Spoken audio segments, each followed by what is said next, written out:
Let me find my shit.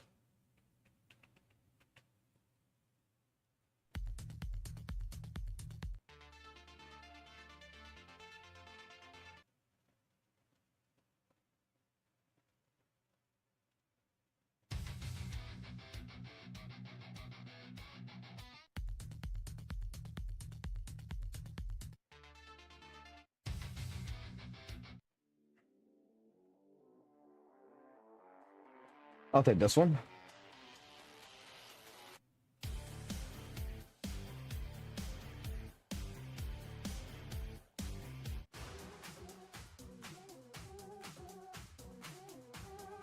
Take this one.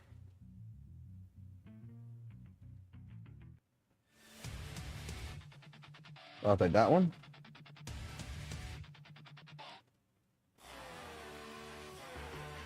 I'll take that one.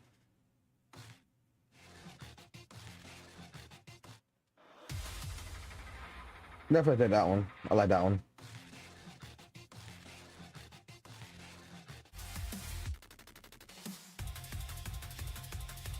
That's more like fucking Tekken music than anything. What's up, Rings?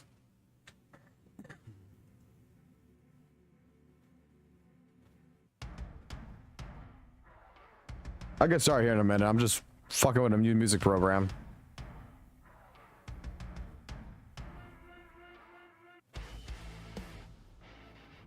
Trying to make some Doom music actually right now.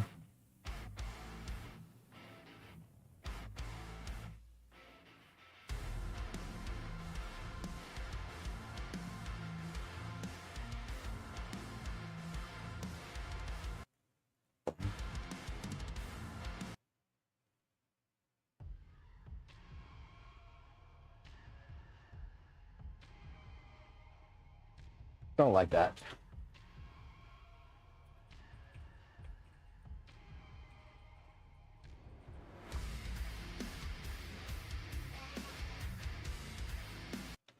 It's kind of fucking up now. So don't do all this shit that I'm doing. Gotcha.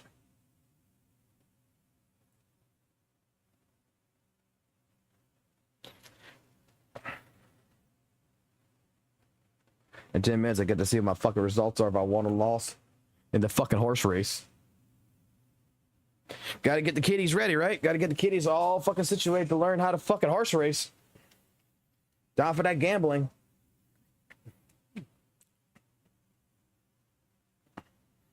No, you can't beat Mick Gordon at all.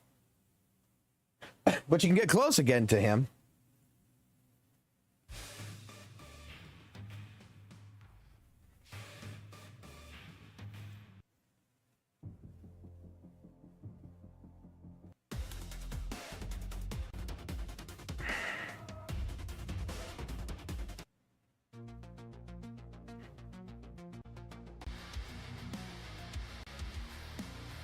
I like that one. Let me download that one.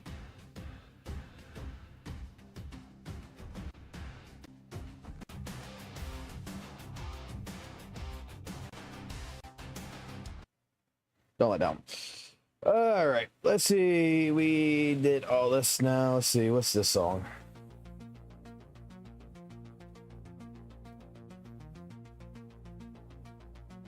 Let's go play all the new shit. Let's play all the new shit then. Woof. Dum ba bum ba bum. Da da da da da da da da. Ba da da ba da da da da da da da da.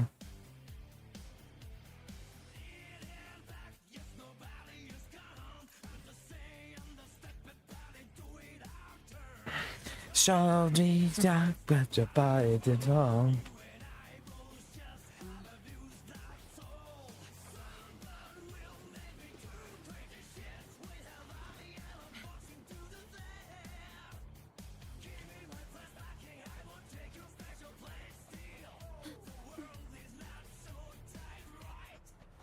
I have not. I'll be taking a look at all that shit here in a minute.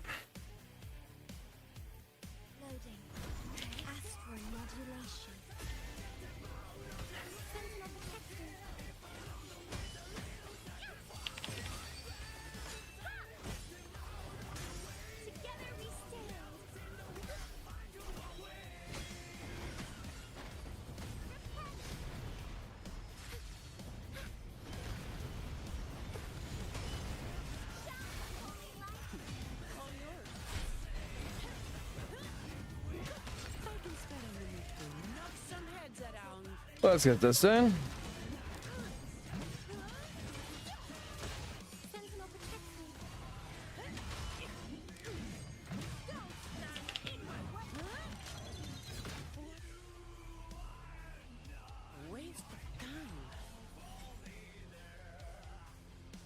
Not bad.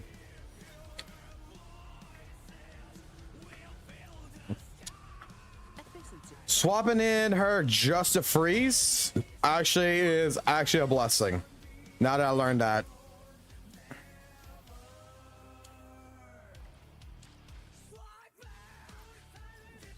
Let me open up the fucking Kuro shit for that, because this one Kuro shit, isn't it?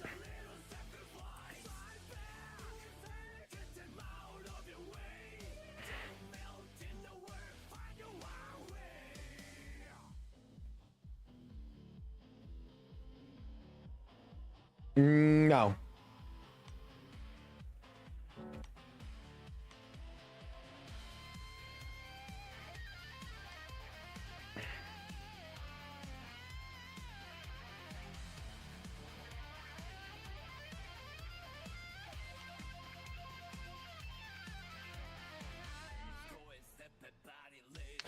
I guess I should take a look at all of this.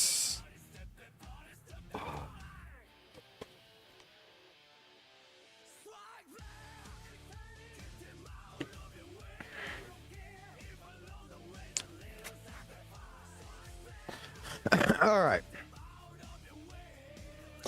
Rewards. This is going to be a permanent event. This ain't the list of death realms, is it? Dreaming of the Deep. An ice beneath iceberg, deep layer, blah, blah, blah. Some another event. This interesting thing. Okay, I don't give a fuck. 600. Phantom Crownless. Phantom Nightmare Crownless. Modifiers and shit. What the fuck?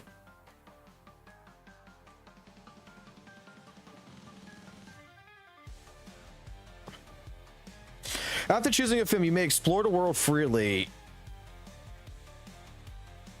What the fuck? Why the fuck is this in WuWa? What? Go back. Ah, shit. See, control fucking.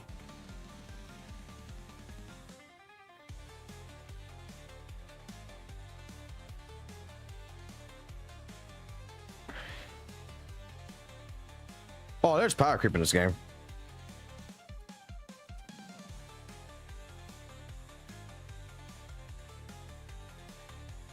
We'll talk about all that misinformation. If you want to send it to me, I'll take a look at it. I have no problems.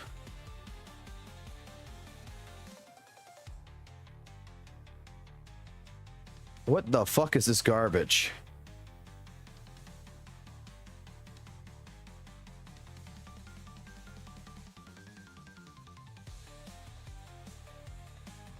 Hey, pop this here. Let's see what you got going here.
I'm doing all right. I'm just looking at this right here and I'm just like, what the fuck? You're bullshitting me.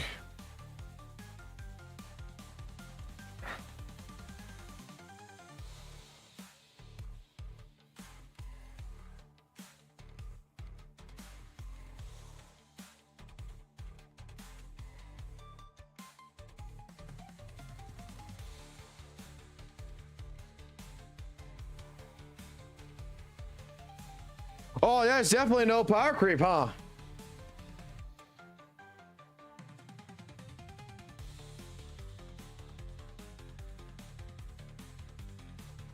Kiss my fucking ass. There's fucking power creep and a half in that shit.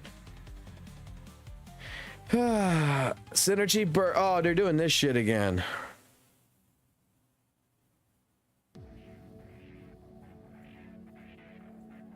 I didn't want fucking thing. I want a new music.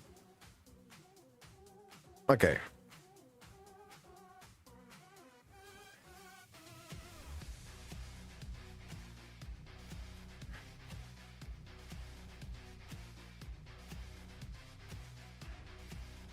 Wait a minute. Hold the fuck on here. Hold the fuck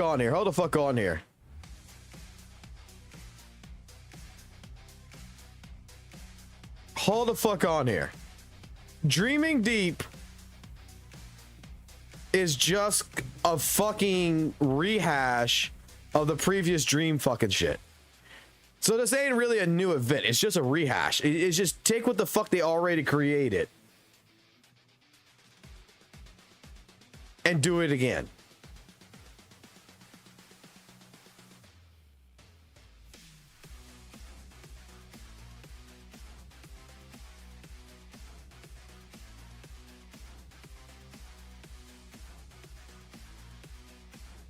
Oh, Mike. I mean, it's technically new, but it's not fucking new. Let's look at this. Yeah, we know about her a little bit. For a pistol character, she don't look like she does pistol fucking damage. Like, she don't look like she actually shoots a gun. She just fucking teleports. Kind of makes no sense, but whatever. Oh, there's the gun. But from the trailer I saw earlier, like today or whatever at work, I was just like, dude, I don't see no fucking gun action.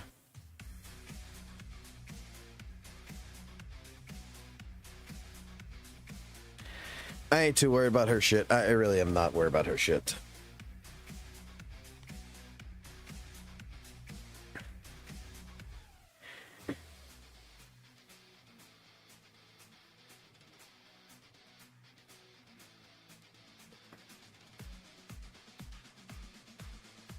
I'm not worried about none of this crap.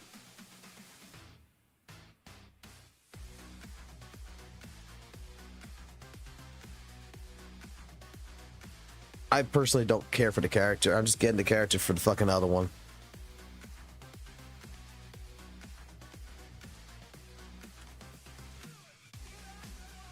So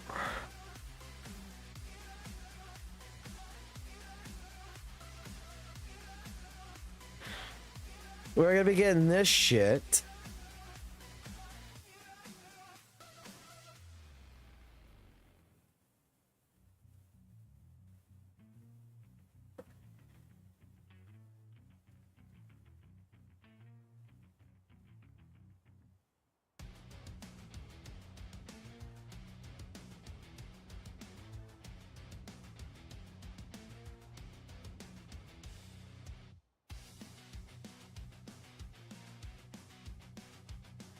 This just really, like...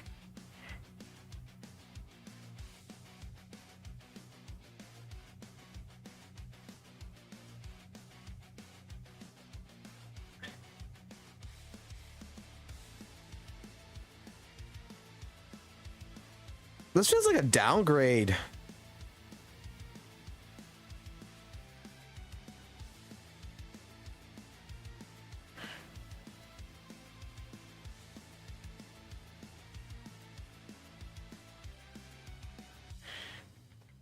I mean, they give you more shit to do, but still, like...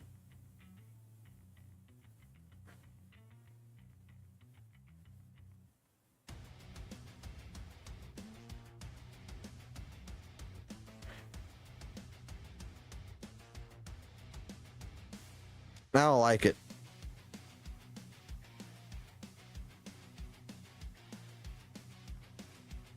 I got 10 modifiers, 200... Dude, I got enough fucking tuners. I don't need no more goddamn fucking tuners, but okay.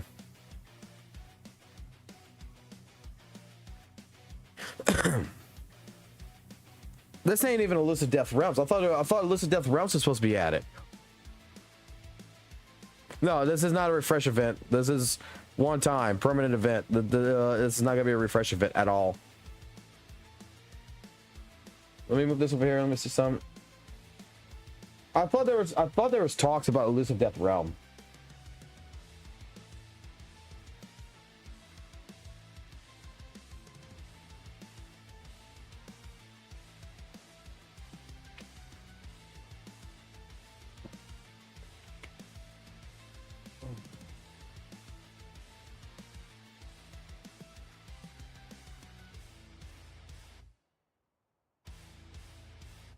Guess I was wrong.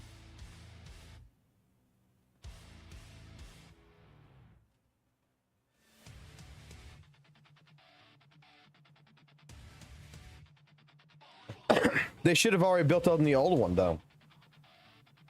Like, we already have that, technically speaking. They're just making a new version of it, but we already have that event. That is the, shit right here. What is it? I know it's in here somewhere.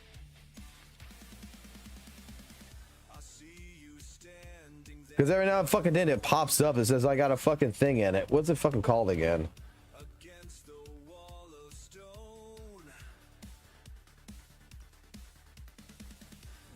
Isn't it yeah,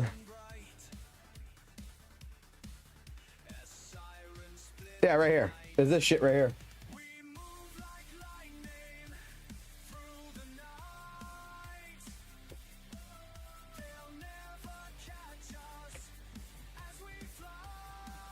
It's this crap right here. Like, don't get me wrong, this was actually pretty fucking cool, right? Like, honestly, the entire fucking thing, the entire concept of the battle side of things with the Dream Bond shit was actually pretty cool. Like,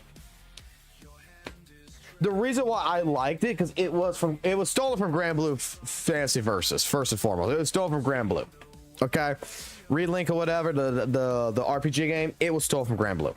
It's not original, what they did. First and foremost, let's get that information out of the way, because let's be honest, in the last fucking year, a lot of fucking CCs like to spread misinformation. But first and foremost, it was stolen from Grand Blue. I like the concept. I fucking loved the concept when this fucking shit came out. I hated that it was in this fucking mode, though. I actually hated that it was in this fucking mode. But I fucking like the concept where you get the fucking Resonators all fucked together and shit. The Rift Runner was fucking absolute garbage. I'm not gonna lie. Rift Runner was stupid as shit. It was playing Sonic the Hedgehog. But this shit right here, where you pick your fucking main, you pick your supports, you went into the fucking thing, and you're able to do basically the Bond ultimate, where all three of you come on the fucking screen, you pop your shit, and it's like, holy shit. It was actually pretty fucking cool. The burst fucking thing. This was something that I wish would have been captivated for the actual game, if that makes sense. I would have loved the fact that they would have given us the ability to do one of two things: either do each resonator with its own alt, with its own Resident Liberation, or do a team Resident Liberation. That would have been outstandingly fucking amazing if they would have taken the framework from this with when this came out back in 1.4. So this came back out sometime in fucking October, November time. They would have taken that and they would have buffed that chain ultimate that you just said right there, that chain ultimate, into the actual fucking game.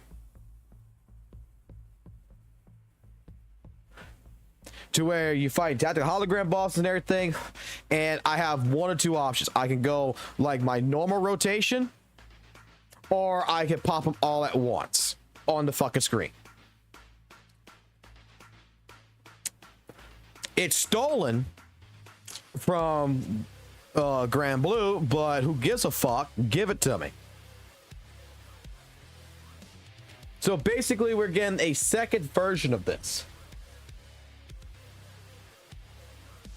The only reason why I don't quite like that to be 100% honest, is you're just adding a little bit more to it, but it's none like uniquely original. I mean, basically, we're coming into the second half of the fucking anniversary update. I would figure that they would be something new, unique, but I've already done this. So, I mean, at least I'll be fucking honest. It's going to be better than fucking goddamn little chibi fucking event. This fucking, like, because I mean, can we just be honest? This is cutesy and shit and everything. That's great. It was good. It's something to fucking do. But this horse race one in particular, this horse race one right here, that I got to go into right now. This is kind of fucking shitty. No, I 100% prefer the old one.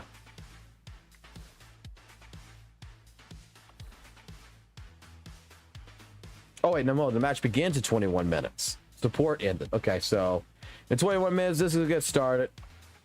Or for Carlotta. We're gonna go with Carlotta on this one because fuck it, why not? I was gonna root for my underdog, but nah, fuck. Let's be honest, fucking Calchero ain't got that shit. Teddy's gonna fucking win that shit. He's too fucking big and heavy. I miss the old Elusive Death Realms. I am not gonna fucking lie. Elusive Death Realms was like legitimately where if you just want to go in and just go fight a bunch of shit and do like a dungeon fucking crawler type deal, it was perfect. It legitimately was a perfect dungeon crawler RPG fucking thing. And I kind of wish they would have kept that.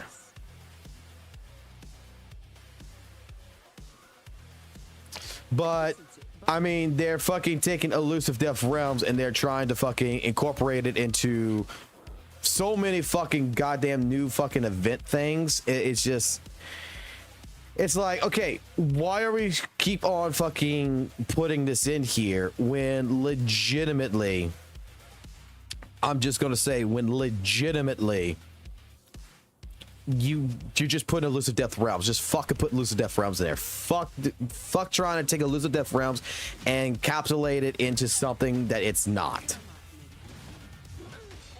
Because I never had a problem with it. I don't know anybody who provided feedback that said that the Elusive Death Realm was bad. I would like to see that shit because I don't think Elusive Death Realm was ever in any which way, shape, form bad. And it feels like someone just doesn't like Elusive Death Realm. I mean, I thought it was a great, like, little dungeon crawler.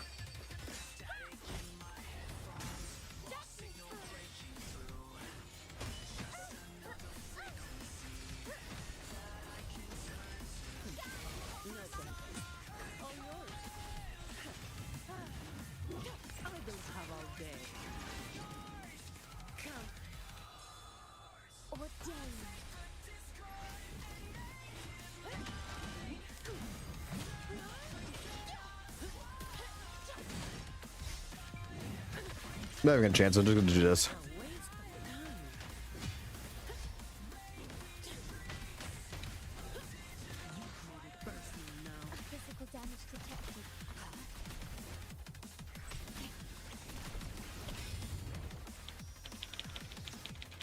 Get out of a vault.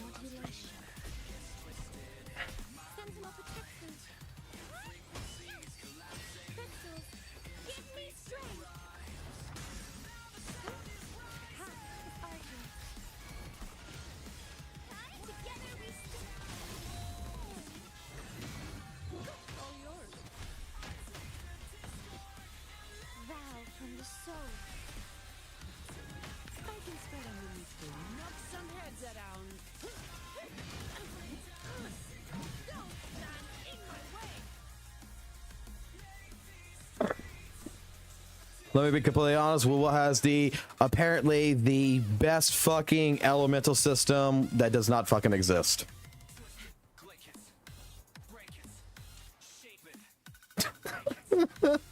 WuWa has the best elemental system that does not exist in this game.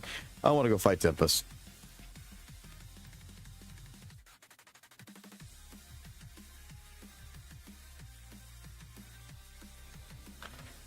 I was gonna say there's more people to show up before I start actually discussing the video aspect of this stream about pretty much misinformation. I want to actually clamp down on that because I want to take basically what's happened in the last fucking year and I want to captivate it into a conversation with y'all about the shit of anything. If best means none, I mean, apparently so. Apparently people don't know, people don't play fucking video games. They don't play fucking RPGs, so they have no idea what an elemental system is. We gotta understand that.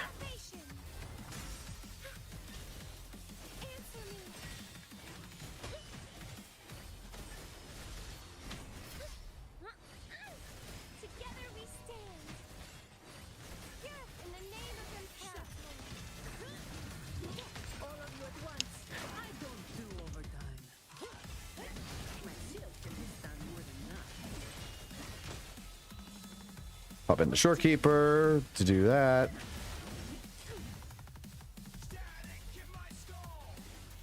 I pop in both Danny and Phoebe to fucking kill it. Not bad. 26 seconds, not bad.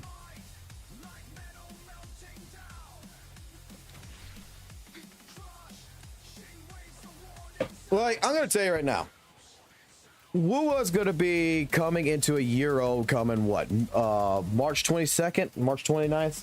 Not March, May. When was WuWa's release? Let me double check that.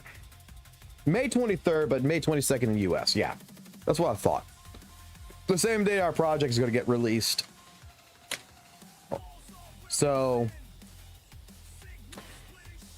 fact of the matter is that I want to cultivate this. I want to cultivate this conversation. I want to explain it like this. I've been playing Wuthering Waves every day for a year, pretty much, with the exception of the last 2 months taking breaks off of it. Honest to God, like, I am a person that day one this game was released, we sat here, we did everything, we did 100% exploration in a month. We were playing this game every single day for 11 to 15 hours a fucking day. We were just last year on this channel from the very beginning putting as much time and emphasis into the system. Let's not lie, the elemental system in WuWa are just different colors and mechanics that's not needed for certain characters. Well, we'll get into that. We'll get into all that. But like I'm going to be honest here and I'm going to say it. The elemental system does not fucking exist. It does not fucking exist at all. I don't give a fuck what anyone says. If you ever played a fucking RPG or anything, you know for a fucking fact it does not exist in this game. You can try to lie to yourself and say it does because we have Pikachus, we have Charmanders, we have Bulbasaurs, we got fucking Squirtles and all kinds of fucking shit in here. But at the end of the fucking day, it is the same concept as Mass Effect 3's ending. They're all different colors, but at the end of the day, when you bite into the fucking cupcake, it tastes like fucking vanilla. There is no difference in any of the elements in this system, to be completely fucking honest. But that's where we're gonna get to the point is that in the last fucking year of this game's life, a lot of things has truly developed in more ways than one.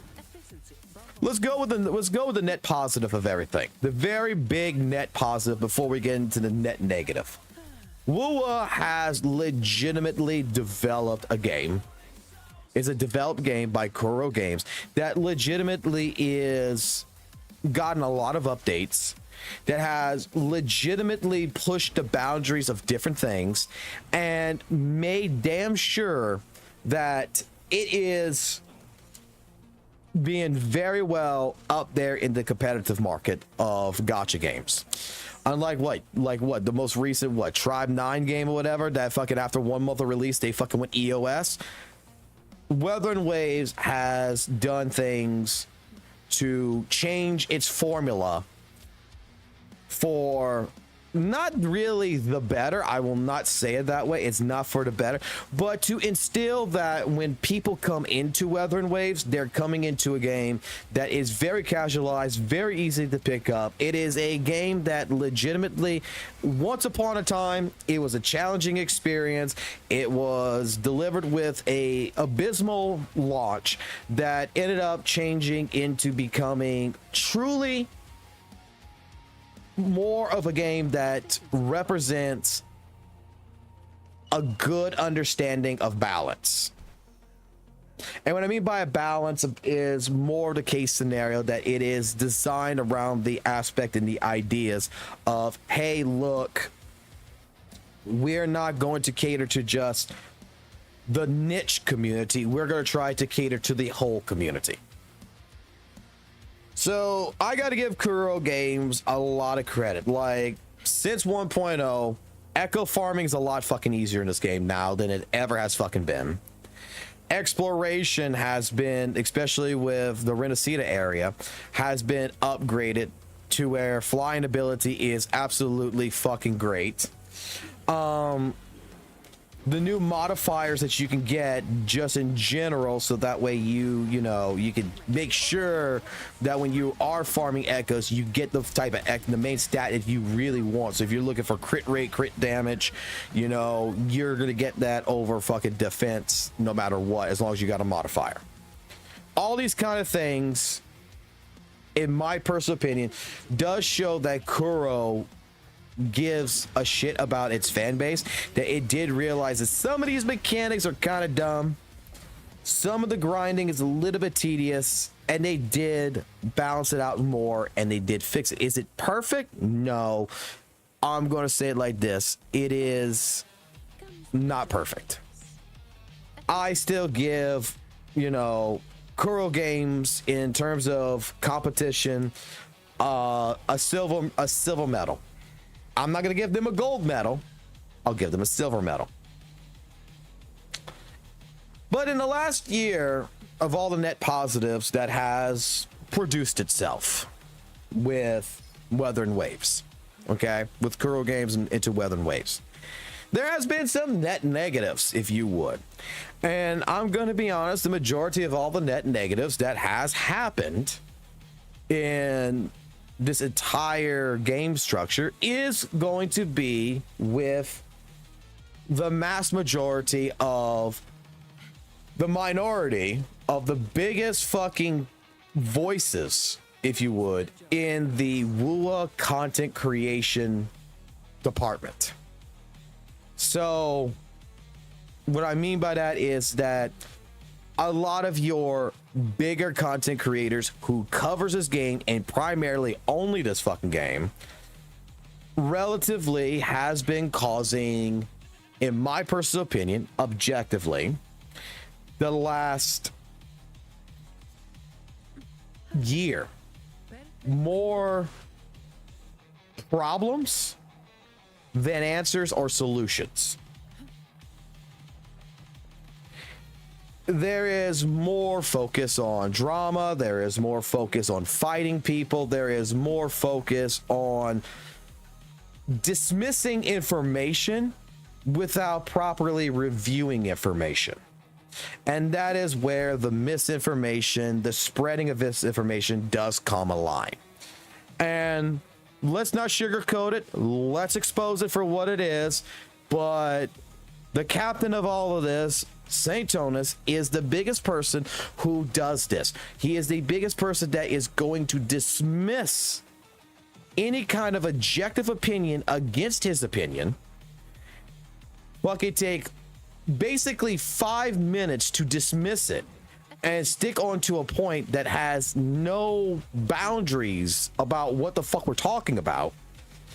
Try to change the topic to say it is about the topic, and as I guess it's more like a defensive mechanism, if you would. It's like, if we talk about, hey, Wuthering Waves elemental system does not exist, he's going to end up talking more about Genshin's elemental system and how it sucks, and not about the elemental system of Wuthering Waves, but try to make it at, hey, Wuthering Waves elemental system is better than Genshin.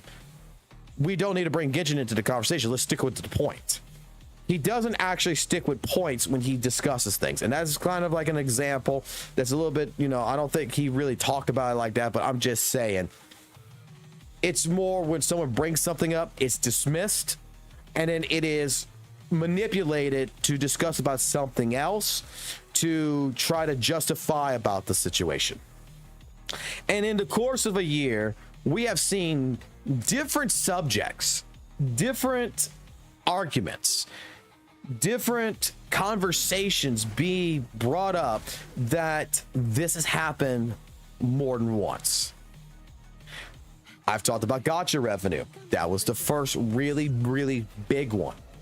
Before gacha revenue, we had the conversation about the misinformation that was misled about how, you know, the reason why WuWa is more balanced than, you know, Genshin Impact and other gachas is because it has substats of resist scale damage, basic attack damage, heavy attack, and that this right here helps balance out the entire combat of Wuthering Waves, which apparently WuWa pioneered it when games like Devil May Cry Peak of Combat actually do utilize this system, and their system actually is more advanced on a shittier game. Like, I don't like talking about Peak of Combat because I know how bad Peak of Combat is. I know what Nebula Joy, I fucking spit on that game and I got fucked on that game with the devs, and right now you can go to the fucking official Discord to where the community manager who's supposed to be working with people with Nebula Joy has completely fucking disappeared and started cursing people out and telling them to go fuck themselves. That's how bad the Peak of Combat community has gotten. But with their game in particular, for a small game, in all honesty, with an IP that is very much in the closet, but it has a niche community that really respects it, Nebula Joy legitimately at least built a system around it that is more advanced since day one of its release back in January 2024 than WuWa's entire combat system. And when it comes down to it, there's misinformation that was based there. There was like this entire argument that tacit fields and everything was like the worst fucking thing in the game. Is like, oh, it's too hard to fucking grind kind of deal argument, and for the rewards are too little for the amount of work you got to put in video. Bro, you know, I'll be honest with you, it's a gacha game. The end game Kuro for a long time, I've argued this.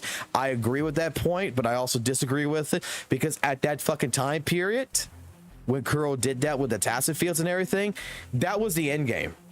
Grinding was the end game for future content, and they tried, in my personal opinion, they didn't know exactly what to do, so they left it like it was for the single purpose that you're going to have to build it up. You're going to have to do something. End of fucking story. But we've had dramas like that. We've had dramas of, you know, the biggest creation of a meme in the WuWa and gacha community of Fob Master being quote unquote called, you know, from his explanation that Changli and Jinshi play exactly the same.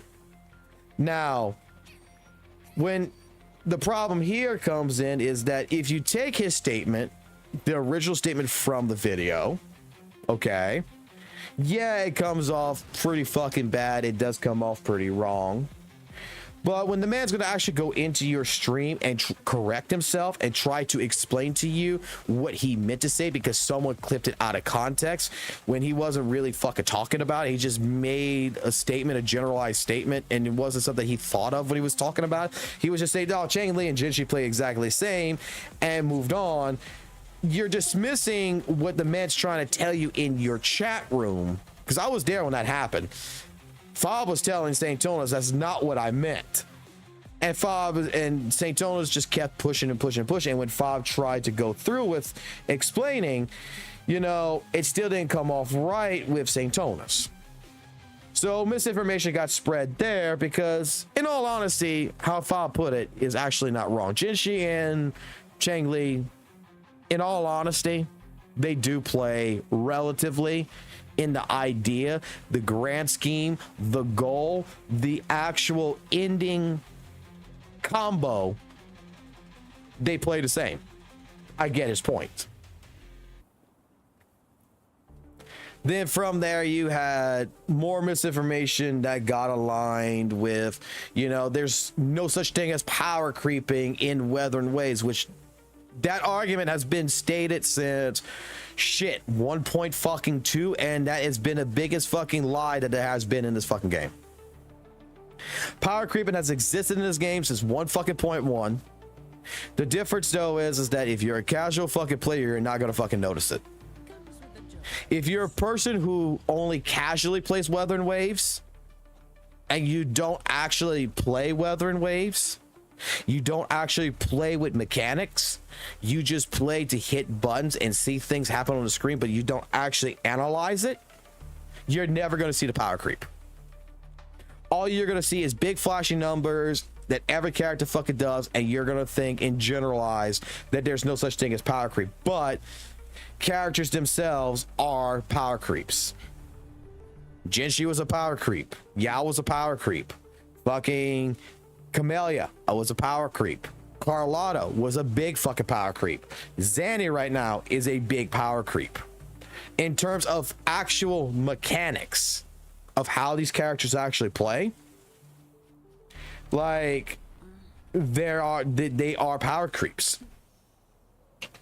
And this leads into, you know, bullshitting about trying to destroy now what theory crafting is been designed for.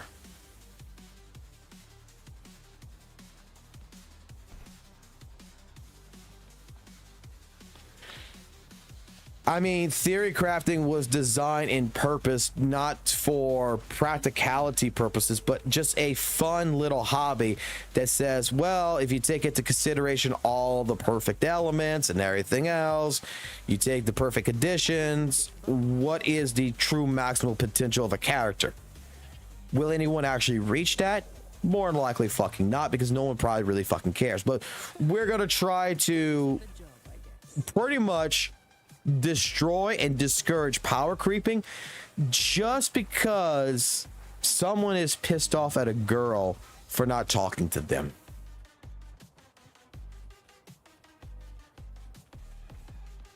Because some girl made the statement, I do not like this person.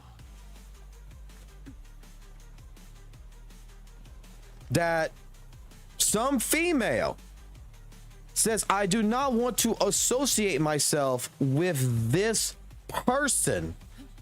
We're going to go ahead and we're going to try to not just disprove this person, but disprove theory crafting as a whole.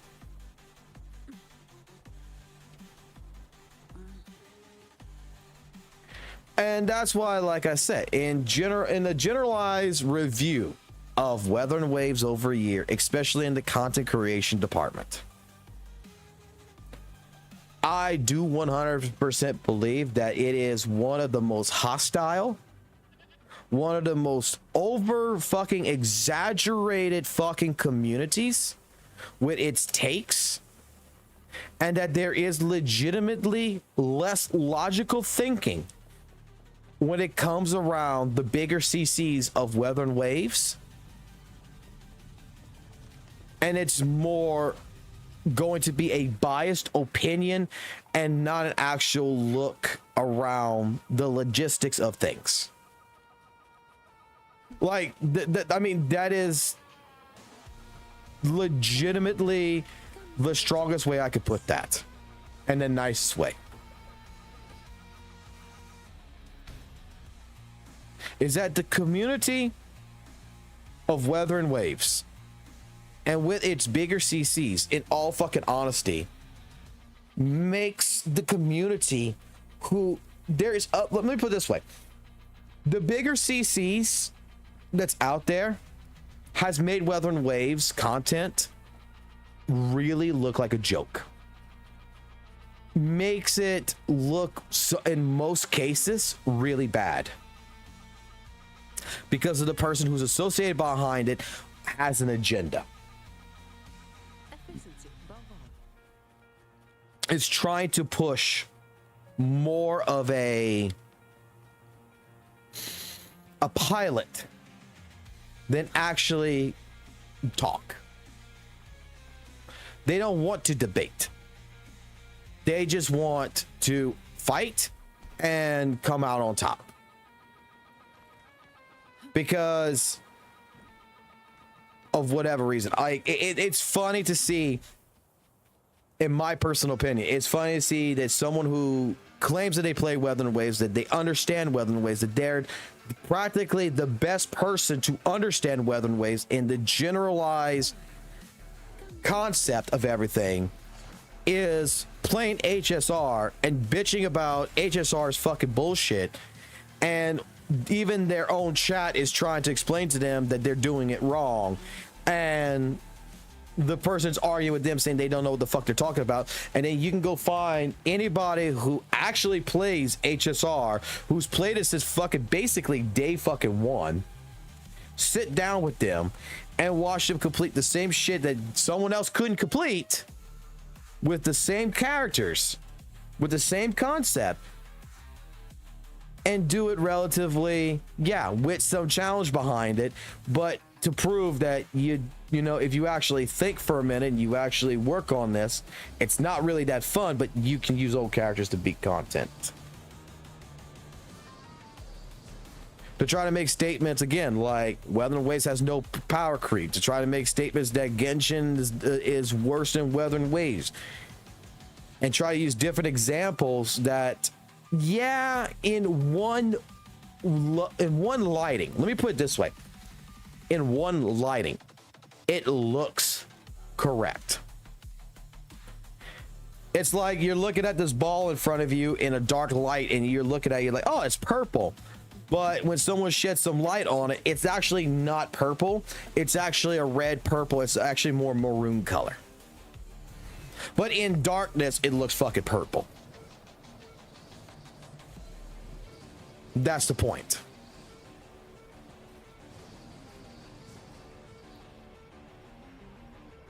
You guys, when you come to the stream and everything else, and you sit down in the stream and you tell me, hey, look, this is what happened here, this is what happened here, and you tell me CC did this, CC did that, whatever, and I'm listening, and majority of the time I'm rolling my eyes in the back of my head, because I'm like, oh my god, if they actually fucking believe that, they're stupid. If they're actually trying to make other people believe this, though, that's even more fucking dumb. And you know what? I hate to say it. On average, the gacha community, it seems like it's probably fucking stupid, and it's going to believe, they're going to believe the biggest person who they think actually knows the game and plays the game.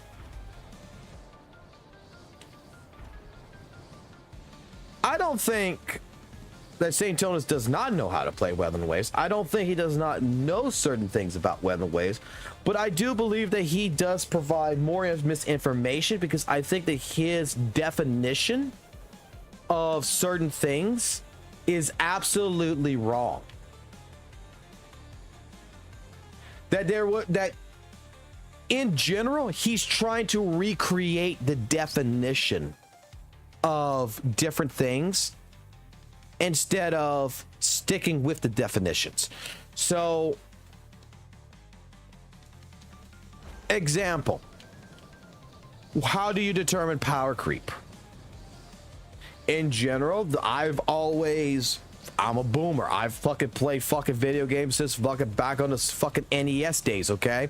Like, power creeping is a new, pretty much a new generalized term that's come out. It's not something, it's something new generation basically created. We never fucking said anything about power creeping back in the fucking goddamn 90s or some shit, but our terminology around, you know, the idea of what power creeping has always been was the fact that this character here is OP. This character here, compared to all the rest of the characters, has something special about it that makes this character unbalanced compared to the rest of the cast. Power creeping has always been that this character is better than the last character. There's been arguments like in fighting games, you know, in general, you don't want to play the low tier characters in the fucking tournament. You want to play the high tier characters, because the low tier characters are always going to be at a disadvantage versus the fucking high tier characters. So again, I've heard several different facets of descriptions of what power creeping is from multiple different people, and everybody has their own unique description. In the case of someone like St. Tonus, the way I take how he claims what power creeping is that if the older character can't complete the content, then it's power creep. Well, if that's the fucking case, then Genshin has no power creep. Honkai Star Rail has no power creep, if that's the definition we're gonna fucking use.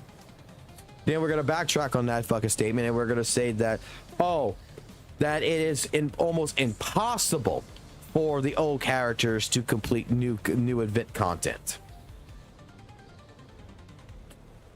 Okay,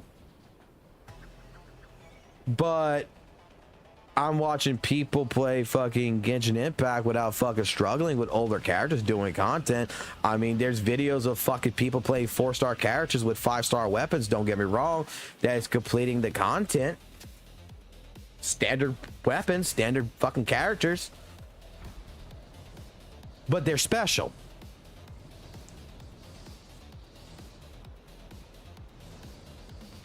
I don't know shit about HSR. I don't know shit about Genshin. All I know is I can go find people who fucking play it that's going to laugh at St. Tonus and tell me that he's wrong. And these are people that I know of that has played the game a hell of a lot longer than he has, that has old characters, new characters, and stuff like this. And we both agree that his opinion isn't exactly fucking wrong, but he's making it very disingenuous of a comment. Where there's more to it than just saying you can't do this with old characters. You have to have the new characters do this. That's the wrong statement. The better statement to make it align is, like it was told to me, is that the older units can complete the content. They fucking can. It's just not. It's not fucking fun, and it takes forever, and it's slow as shit. Whereas new characters come in because of HP inflation or whatever, all kinds of shit, whatever it is, they just come in, they fucking just wipe the fucking floor with it, and you're done. Do you need a new character? No, F2P can still fucking do it. They're just gonna struggle a little bit more. They're just gonna struggle, that's it. Okay, makes perfect fucking sense to me. It actually makes perfect sense when a fucking HSR player is gonna tell me that. It makes perfect sense when someone from Genshin is going to tell me that. A Genshin player is going to tell me the same fucking bullshit. And I guarantee you that in the future, when it comes to WuWa, we're going to see probably something similar to that in some regards, future updating wise. Right now, we're not there. And Ring says that in Genshin Impact, I can say that there is power creep, but not as much as some say with old characters. You have to try, but it is possible. Yeah, 100%. I'm just telling you that here's like, I think hopefully you might be able to agree with this, right? I'm not sure the chat would agree with this, but I would hope that you would agree with this. You can't base whether and first of all, first and far fucking most, okay? First and far most. You cannot compare Wuthering Waves to fucking Honkai Star Rail. They're two completely different mechanics. They're two completely different fucking games in the mechanical department. Okay? You can't compare it. You could try your fucking best. It's like when one fucking girl, and I have a video about this, said that HSR was better than WuWa, and I fucking defended WuWa on that video. And I made the fucking statement then.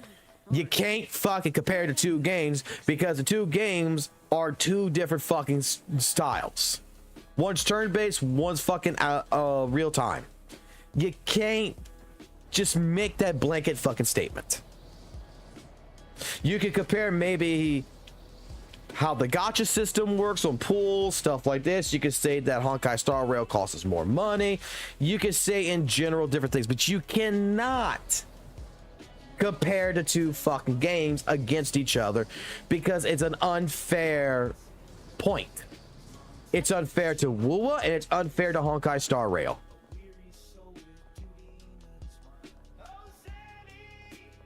You could compare character designs and shit like that if you wanted to, but you can't compare the actual fucking core game mechanics against the other core game mechanics.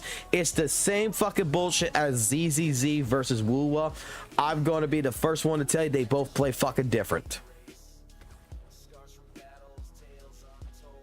You can't compare core mechanics of the two games against each other.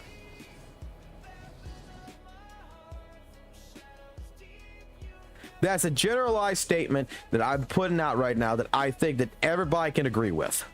I think you can agree with this. Now, comparing Genshin to WuWa, it is different mechanics, but they're both in the same category as an open world RPG real-time experience. It's a real-time action RPG for both games. So, and they have similar elements based on both of them that makes them, in general, very similar. So we could compare core mechanics of Genshin versus core mechanics of Wuthering Waves. But the moment that we start embellishing just how good Wuthering Waves is over Genshin, and I mean we're embellishing the fucking truth, like we're telling the truth, but we're embellishing it. I mean, we are exaggerating, is when misinformation becomes rampant. And that is the goddamn honest truth there. Because, again, let's go back into the topic of yesterday's live stream that I'm really going to focus on in this fucking stream. That I want to talk about, and that is Wuthering Waves elemental system. Okay, apparently Satonus watched a video from Glyco, whatever his name is, about how apparently Wuthering Waves' elemental system feels better than Genshin's and genuinely is better. And the blanket statement here is trying to state that Wuthering Waves has a better elemental system versus Genshin Impact. This is a core mechanic that I am not too previewed on Genshin, but from what people have explained to me in a concept of things here and there, is that I would like to verify this, and I haven't verified it yet, but Genshin, when it comes to it, its elemental system is kind of like Pokemon. Electric beats water, fire beats grass, you know, an elemental system that basically has an advantage over another element. That you really want to be, apparently from what it was explained to me in my understanding. Now, like I said, correct me if I'm wrong here, because I don't play Genshin. I don't really know Genshin that well. And I'll be the first one to admit that. That's why I'm trusting my information on several people who's told me this is basically the same thing. Is that if you go fight a water slime as an electric character, you're going to do more damage. If you fight a water slime as a fire character, you're not going to be doing that much damage. And if you fight a water slime with a water slime, you're not doing no fucking damage. That there is a clear neutral point, there's a clear advantage point, and there is a clear fucking disadvantage point. That is my understanding of how Genshin operates. And if that's the case, it operates the same exact way as Pokemon would, with its elemental system, which makes complete sense.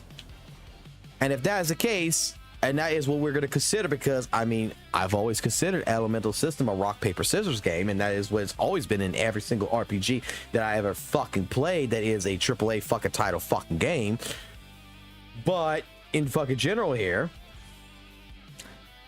But that's right, but add the combining elements, 2 different elements combine to give another element. Okay, well, you see, that is something that I did not realize that Genshin had. But okay, with that information right there, that still doesn't change my point of view. This is what I really, like I said, this is what I really want to focus on. Wuthering Waves has an elemental system that is there just for looks. That's all it's there for. Here is your real information about the Wuthering Waves elemental system and why it cannot be compared to Genshin. Because Wuthering Waves element system does not exist. Elements actually do not exist in WuWa. 100%. It has not existed since 1.0. And it still does not exist to this fucking day. Let me see this. I'm guessing this is related to Genshin. Wrong chat. Where's my chat window at? Right here.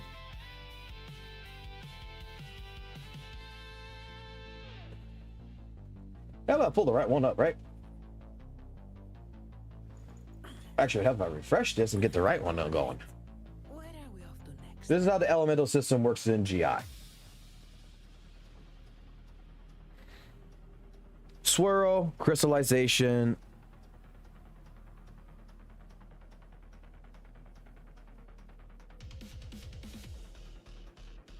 So, swirl absorbs the first element. It becomes a contact, deals elemental damage. The effect begins general sting of elemental reaction. Crystallization generates a corresponding elemental shard that provides an elemental shield, which effectively reduces incumbent elemental damage.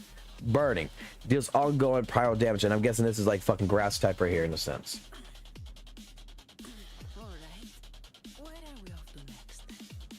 Frozen targets cannot move. Shatters from physical damage. So actual elemental damage is actually described. This is the yeah, okay.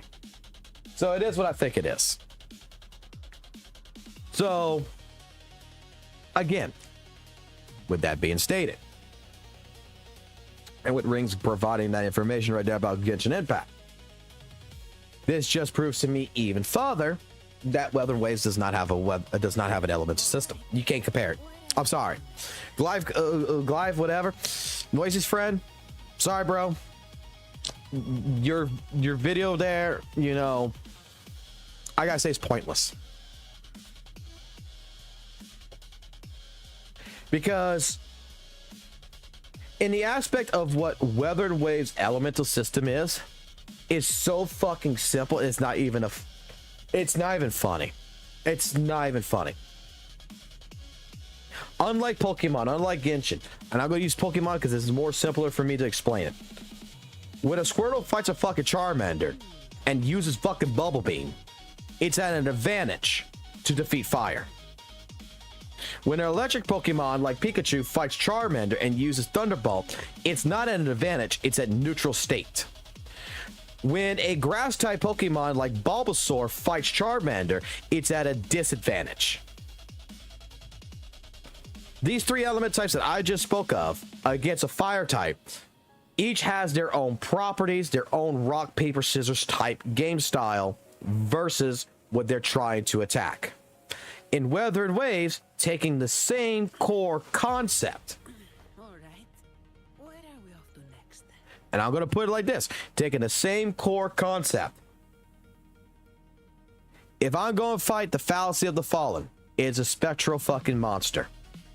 If my team is Danny, Shorekeeper, and Phoebe, and I'm going to go fight the Fallacy of the Fallen, I'll still be able to do damage to it.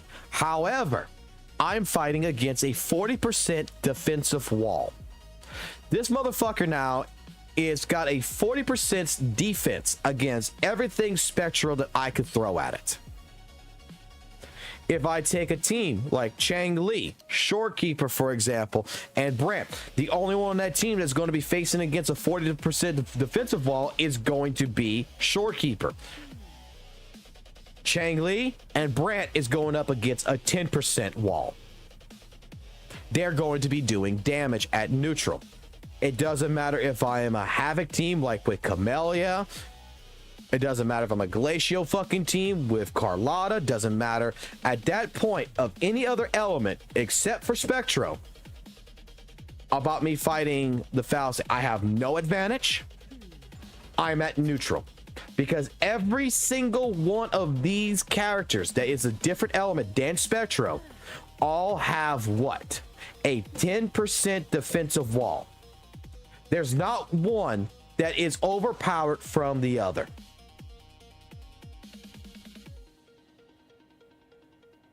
GN does not get more of an advantage than fucking Chang Li gets more of an advantage against the Fallacy of the Fallen.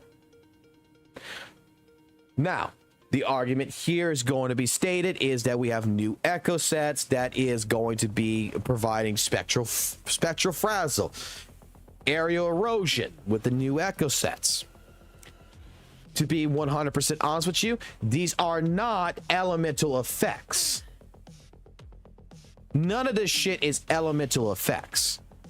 They're debuffs and they're buffs. The buffing for fucking someone like Zanny with her spectral spectral frazzle set of echoes is going to be incorporating a higher crit rate. Depending on the main echo that she's got, it's going to also provide her with spectral damage buff, spectral fragile damage buff. It's still under the spectral title. It's going to provide her with a heavy attack damage bonus and resident liberation or whatever it is. It's more spectral damage and everything. I can just click and go see it right now. Like, why am I doing this? Why am I explaining it? Like, I'm gonna get, yes, inflicted spectral fragile. It's gonna increase my crit rate. That's not an element. Crit rate's not a fucking element. Attacking enemies inflicted with 10 stacks of spectral fragile will increase spectral damage. That's not. We have already determined well in the past as well that anything that says spectral fucking damage, fusion damage, fucking havoc damage or anything, that's just another form of fucking an attack. It don't fucking matter. Because there's no advantage to anything you fight. You only go to either reach a neutral point or a disadvantage. That's it. And depending on the main echo you got, it'll be spectral damage bonus, and then it'll also give you a fucking heavy attack damage bonus, for example, like right this, or whatever it is. I mean, I think like fucking, you know, Roshia, havoc damage, look, and heavy attack damage. It's just another color. It's just the colors of the fucking rainbow. That's all it comes into. Because just because a character has spectral damage does not give them an advantage over anything else. We could just take the spectral damage, throw it out the fucking window, take that 70% and add that 70% and call it either attack and call it an attack bonus. It's just a bonus to your attack. It's nothing. And honestly, that's why I think Wuthering Waves is probably really very fucking good in one hand, because gonna say it like this, anybody who's never played an RPG, or a person who has even a veteran person who's played an RPG, you come into Wuthering Waves, it's such a fucking simplistic fucking system that you don't have to think. As long as you know that there's no such thing as an advantage and you're only at a disadvantage, and that you can play whatever the fuck you want. Like, you don't have to, in WuWa, collect any fucking fusion team. You don't have to collect an aerial team. You don't have to collect a spectral team. So if there's like a certain elemental, like you look at characters for, let's say, aerial fucking characters. You don't fucking like G-Ed. You don't like Alto. You don't like the new characters. You don't like Aerial Rover. You don't actually have to get any of the motherfuckers, and it's not gonna hurt you none to play the game. You could just pick only fucking fusion characters, havoc characters, whatever. You could pick 3 of different other fucking types. You don't even have to have 3 of the other fucking types, to be completely honest. As long as you have 2 fucking elements, you're good. If you have 2 separate elements, you're actually fucking good.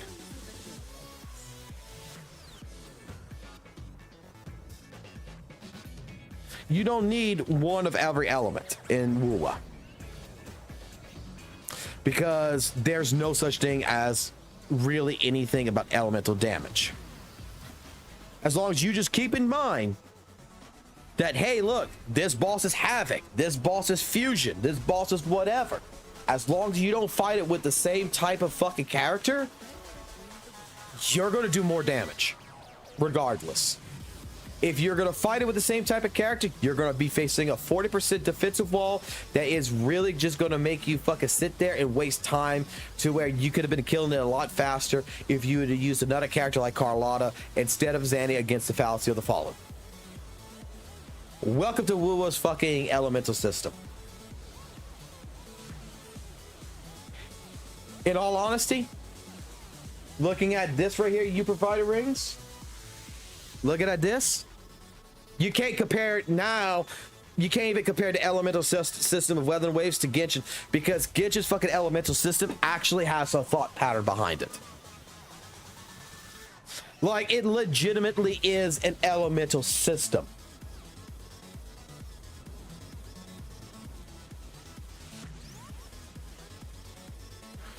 Grant you, I'll say it like this. For a person who's never played fucking, well, I can't say I never played Genshin, but a person who played for Genshin for like fucking a month and gave up on it and said this ain't my game, I'll say it like this. Looking at this, I feel like I need to actually, I would actually need to be coached, or I would need to do research and understand exactly the vaporize, the melt, and the frozen and shatter a little bit fucking better to be able to fucking actually play Genshin. Like, I actually feel like this is a more in-depth system than WuWa actually will ever fucking be.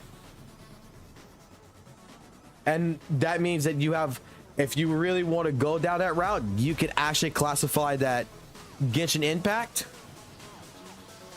has a more of a thought pattern than WuWa when it comes to elements.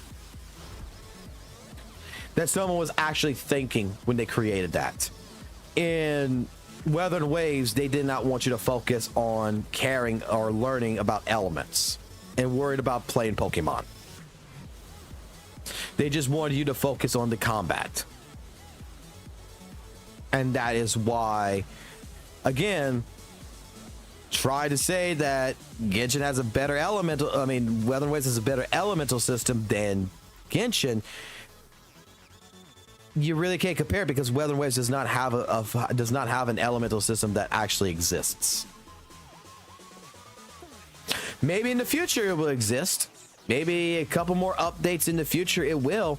But as of this point in time, as of fucking 5/19 of 2025, it does not exist.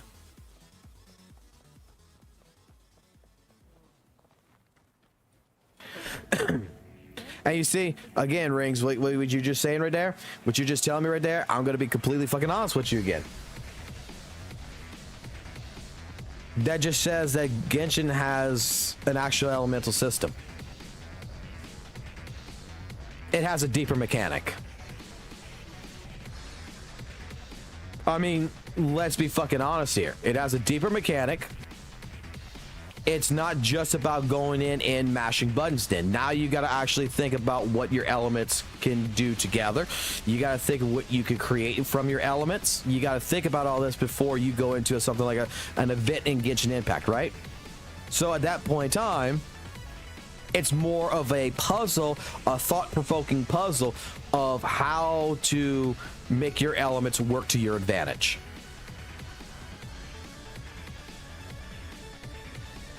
That's how I take it. WuWa doesn't have that. Again, WuWa said, fuck elements. Fuck that complete fucking strategy. Let's focus on combat.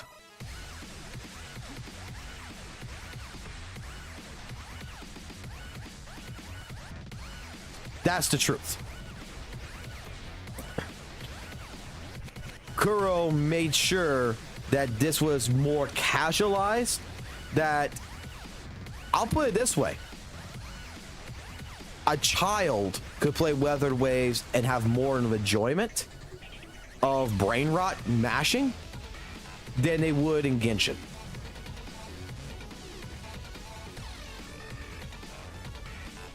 if you really want to be logical,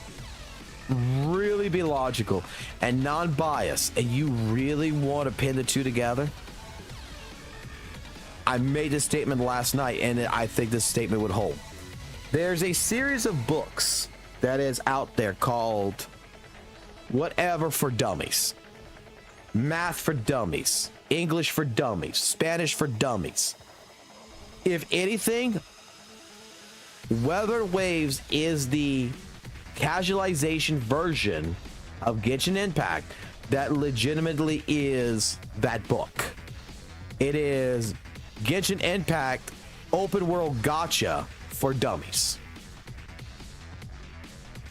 It breaks down a lot of deep mechanics that it does not actually exist in the game into simple mechanics that a child of the age of 7 years old or maybe even younger can fully grasp the concept in a matter of a couple of minutes.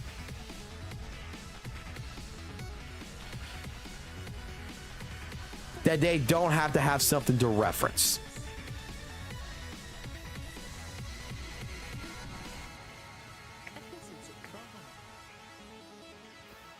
And these are the types of things that, like I said, over the course of a year with different content creators, one in particular that is basically the cult leader of all this, does not quite understand, in my personal opinion, is the answer to your question that you are providing is not always going to be black and white.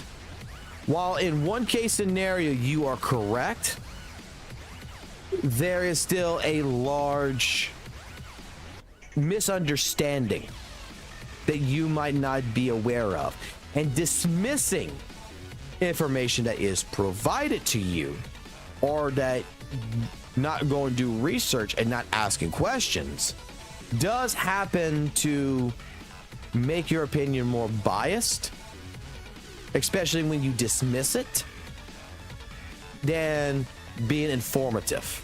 You're then leading out more misinformation than actual information.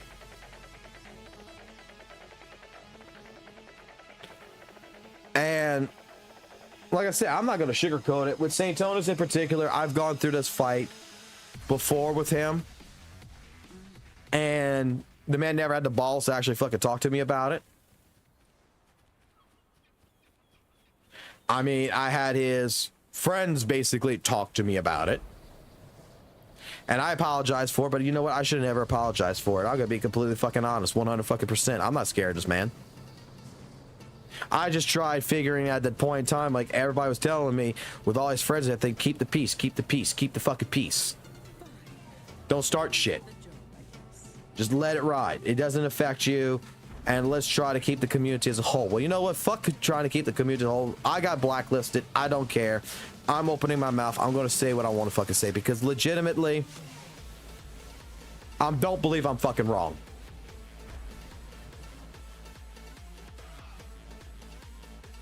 Because just like my points about gacha revenue, St. Tonis was very much dismissive of the other side of the point. For someone who claimed that he understood extensive knowledge about what the fuck he's talking about, the man legitimately dismissed an entire fucking point that was brought up to him, that I brought up, and never answered it. Several other people have done the same thing, and I've seen this over the fucking year, from Fob, from Varus, from even Broxophone, and fucking even Tectone to a certain degree, from Gotcha Smack. Different people that he's gotten into several arguments with has provided several different counter arguments that, instead of thinking about them, they get dismissed. And you know, it's sad to see that you have other content creators that's within that type of group, that when someone like this makes a video like this, that you go straight onto any of the other one's channels, you're almost guaranteed to see the same exact content. And that's what's kind of sad. What's kind of sad is not just the fact that we are with one person creating a narrative. It is sad that when others follow the narrative without question.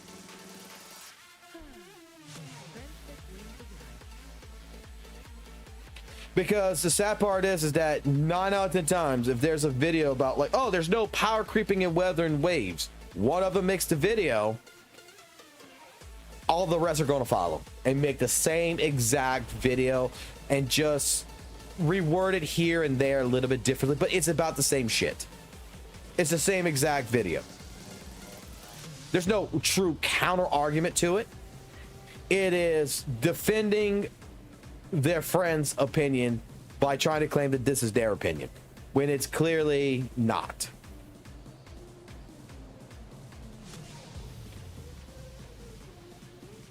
Like, I think St. Tonis is probably a very well decent good person outside of Wuthering Waves content creation. I think that when it comes down to his Wuthering Waves content creation, he can be disproven, discredited on a lot of different opinions. That's the truth.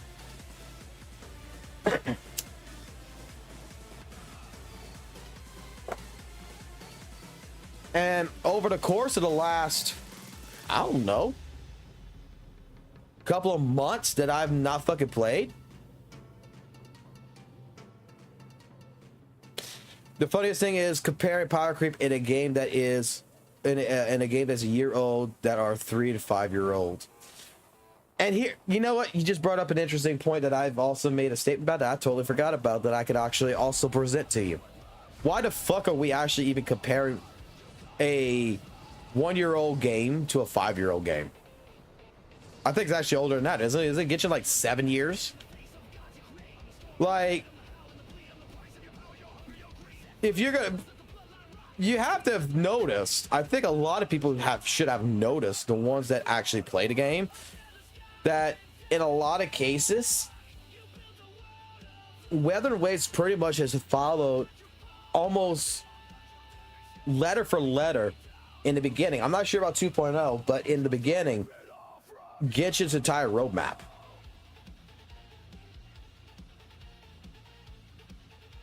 Okay, so GI is 5 years old. Okay. I mean, like, I can understand if you're gonna compare Wuthering Waves 1.0 to Genshin 1.0. You compare Wuthering Waves 2.4 to Genshin 2.4. You base it on the current, on the actual patch to patch, not compare Wuthering Waves to 2.4 to fucking 5.0. I mean, not a lot, gonna lie, that's a little bit kind of far. But each to their own at that point.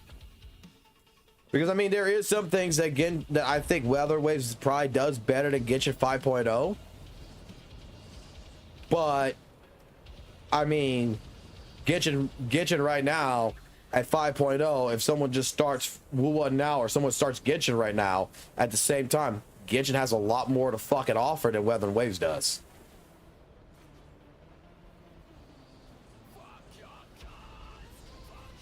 Just saying.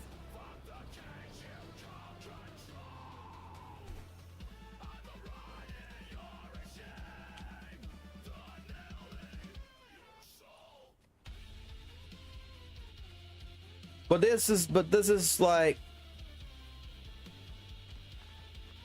there was virtually no power creep in Genshin 2.4.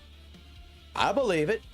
I believe that there was a slight power creep at 2.4, but that power creep was not noticeable because the content did not showcase the fucking power creep. Just like WuWa has power creep, but in all honesty, the content in the game is still not been involved to properly showcase the power creep. Fine. Comes with the job, I guess.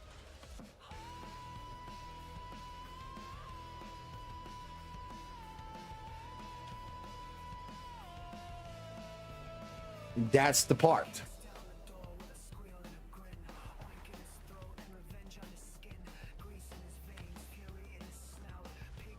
Efficiency bubble. Like, that's why, like I said, okay, and we're gonna go back into now the next part, which is the Maggie versus Daytona situation. Now, I got two different fucking opinions about both of them, okay? So I want that to be clear. I have my own opinion about both of them and about both of their scenarios. But I think the way I think is actually logical for both.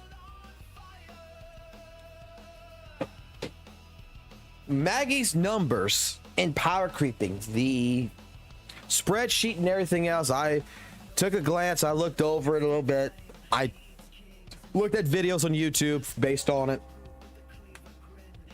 of people trying to prove it, disprove it, stuff like this.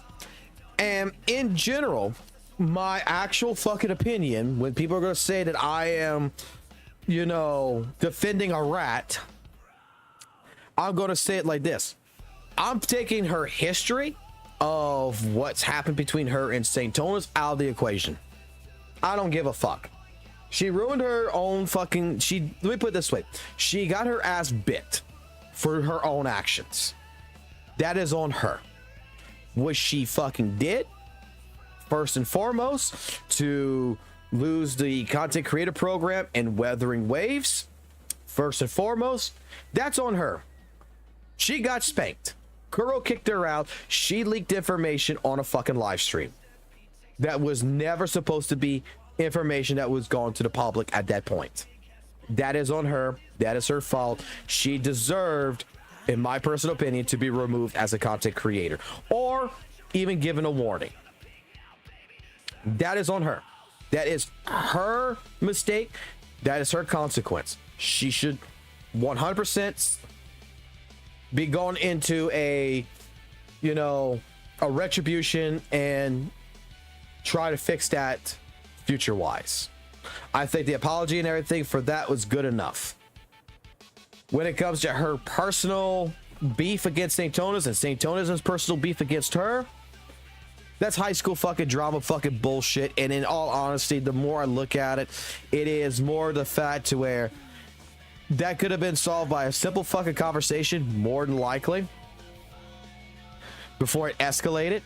But at the same fucking point in time, it just looked like, you know, chick said, dude, I don't like you, leave me the fuck alone, don't talk to me. And dude kept fucking pushing and pushing and pushed the narrative that chick does not want to talk to him and that she's jealous or whatever and blah blah blah, and is making up an entire fucking array of fucking stories that is over exaggerated, that the entire fucking point of it is girl doesn't like guy, doesn't want to associate with guy, and guy is fucking pissed off at the fucking fact that chick does not want to blow his dick. That's the way I look at it. That's how it seems like, and it's completely fucking bullshit. Now, that out the way of why my fucking entire opinion on that shit is completely whatever, is that we're now fighting practical gameplay that we see with our own eyes versus theory crafting that Maggie is doing with spreadsheets and creating numbers from data. I've explained this before. I'll explain it very simply for this. And I'm going to hopefully put this live stream up as a video on the channel. What Maggie is doing is straight up theory crafting. It is taking data of the most perfect situations, taking all the bad data, all the bad rotations, everything that you consider that would be bad, and throwing it out the door, putting it into the trash can, and only keeping the good data.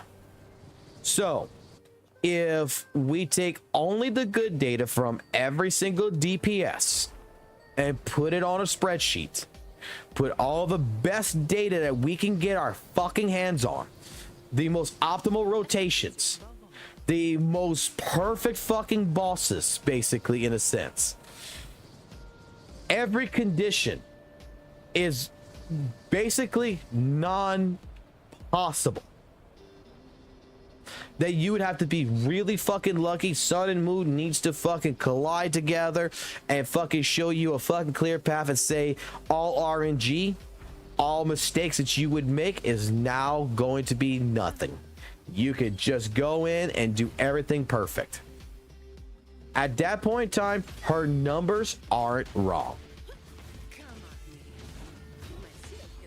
Under those conditions, is again, I'm not sure if anyone's ever watched speedrunners and understand this, but I used to be a person that watched Mega Man X speedrunners. Okay, and each one of these fucking speedrunners would get a time around 49 minutes. That was the most average fucking time that everyone get in. So their entire goal in a speed run is to do what? Beat the game as fast as possible under any percent, meaning they don't need everything. They don't need all the armor pieces. They don't need all the stuff. They're trying to complete the game as fast as possible. The most average time for every single one of these good speedrunners was about 49 minutes.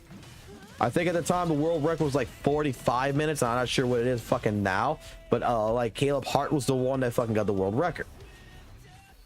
A program got insinuated after this, or during this time period, called fucking TAS, Tool Assisted Systems. These tool assisted systems would come in, they would take the data of all the very good PB runs. They would go ahead and if someone was trying to glitch through a wall or do something, you know, that needed to be frame perfect, that they would take them like 5, 6, maybe like even 10 tries to get it in a run. It would do it in one go, not in 6 goes. It was taking, say, okay, well, typically all, you know, example, typically all the speedrunners, it takes them 10 tries to get through, to glitch through this wall. We're going to say it does it in 1. And we're going to do this for basically the entire game. Every part of the run, we're going to go through every single spot of where you could save time if you did it perfectly. We're going to take away boss RNG, and we're going to make sure that the bosses have good RNG. The best RNG you could ever fucking have. Now, instead of 49 minutes on average that a speedrunner can save, that they're doing, they can now save a whopping 10 minutes, and they can actually, the true world record could be a 39-minute run. So Tool Assisted showed that the run, which used to be 49 minutes on average, can be done in 39 minutes. You know what that fucking did to the speedrunning community? It made people fucking come and play. It made people who thought that, you know what, 49 is it, and say, no, it's not. There's a possibility. And just having that hope and that possibility fucking reignited a lot of fucking speedrunners in fucking Mega Man X to come back and try for it. And that is basically what Maggie's theory crafting is. It is saying that there is a 15% higher damage output possible with Zanny over any other DPS. 15%.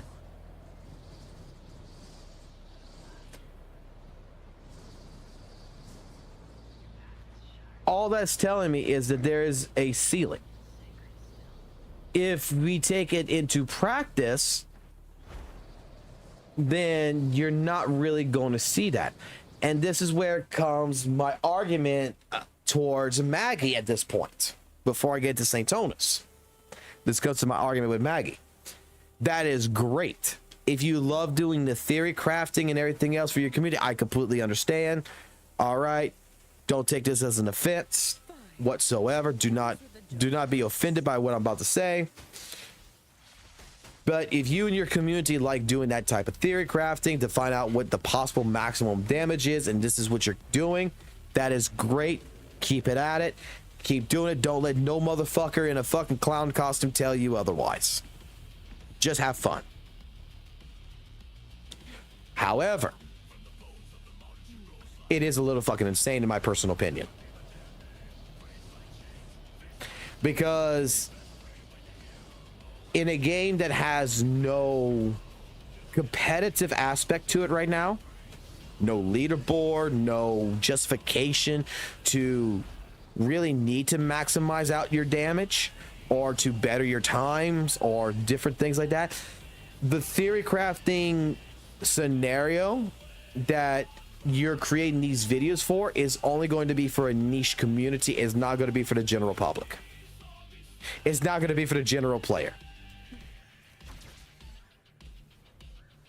Like, that is my honest opinion. It's useless. Theory crafting to the idea of a person who plays the gacha for 15 minutes, gets off, does another gacha, gets off, goes do his life, and comes back tomorrow and plays it for another 15 minutes. That information about Zanny being a 15% power creep, a 76k DPS, blah, blah, blah, is absolutely 100% useless information to them and will not help them in any which way, shape, form.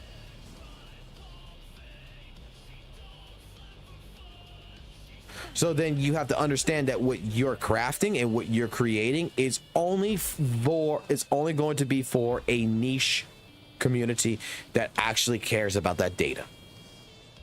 But the general public consensus is going to be, I don't care. As long as my character does big numbers, boom, boom, I don't give a fuck. So putting in that extreme amount of time into your calculations and everything, unless you otherwise really, really enjoy it, I'm just saying that if you're trying to do this for the casual viewer to try to, you know, and basically captivate them to watch, all you're doing is you're creating a very confusing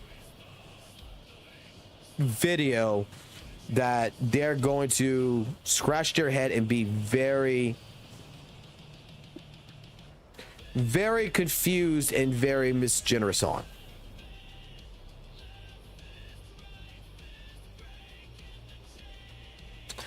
On the side of St. Tonus, my argument to him is very simple. You're trying to disprove theory crafting just because you don't like the fucking girl.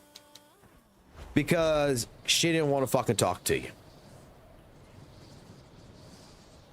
You're not actually looking at the data at that point. You're looking at your feelings.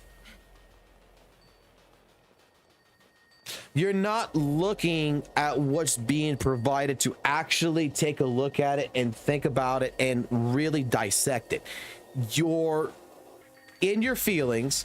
You don't like Maggie. She didn't want to be with you. She didn't want to talk to you. And she hurt your feelings. And you're going after theory crafting, calling this fucking shit bullshit, just because, and saying that she's full of bullshit, basically, just because you don't like her. Look, like I said before, problems aside,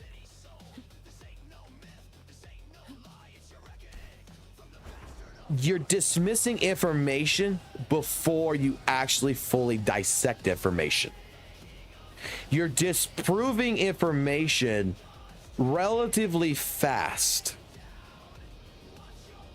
and you're not cultivating an actual conversation about it. You're just saying that this is bullshit. Because then instead of actually looking at the data, you're looking at practical gameplay. You're looking at your own gameplay, and you're looking at hers. It's like, oh, she fucked up here and she did this. So you know what? Which the fuck is she proving? She did like thing. You're not thinking, okay, well, the best answer would be like, okay, yeah, her theory crafting, it could be correct. However, like the better argument would have been to go against her is that just like I said, what the fuck is this information useful for? Let's just say Xandy's got a 15% power creep. Who the fuck is going to unlock that potential? And who's going to do it on a consistent basis? That should have been the argument. No, the argument was with St. Tona's basically stating, you know, I don't like Maggie. Maggie's a fucking liar. And Maggie lied about power creep again. And it's like, it's data. It's just the same fucking point of the fucking gacha revenue when you fucking did not like gacha revenue. Because Wuthering Waves didn't make more than Genshin Impact for a month, and you were fucking telling everybody it was going to do better. And those numbers came in and they did not do better. Then all of a sudden you have to dismiss what gacha revenue actually fucking is, where it actually collects its data, and you have to make points that, oh, it's lying by omission by hiding fucking AFQs, it's doing this, it's putting fake numbers in, instead of actually talking and discussing what is the actual purpose of it. Just because it did not fit your agenda, and just because it made you basically for that short time period look stupid, you have a grudge. And that is why I'm stating, with all these different events, the main problem in the Wuthering Waves community with misinformation is held only 100% by grudges and by straight up trying to push an agenda. The best example of, for example, with St. Tonas holding a grudge and attacking someone is Fob. Is Fob and Ferris.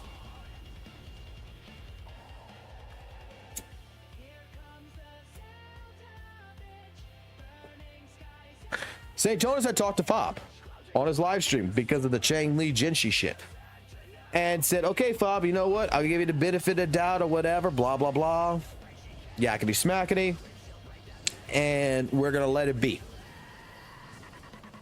All of a sudden, St. Tonas apparently watched Varys' video. He got pissed off because of the B-roll footage, and he fucking crashed out and said, he said, fuck this shit. Fuck you, Fob. I'm going after you too, because you can blame Varys because Varys pissed me off with this video. Again, holding a grudge to make a video against Fob for apparently saying something stupid, but yet what Fob was explaining is actually correct. The average viewer on YouTube is going to watch these videos.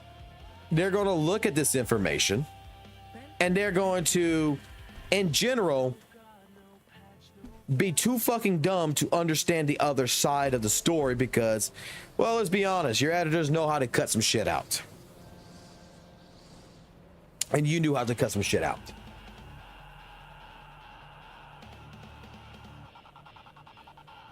But Varys made a fucking video, had bad B-roll footage. Who gives a fuck? Because let me explain something. 9 out of 10 times, even on live streams, nobody fucking actually fucking watches a stream unless there's something they're really interested in.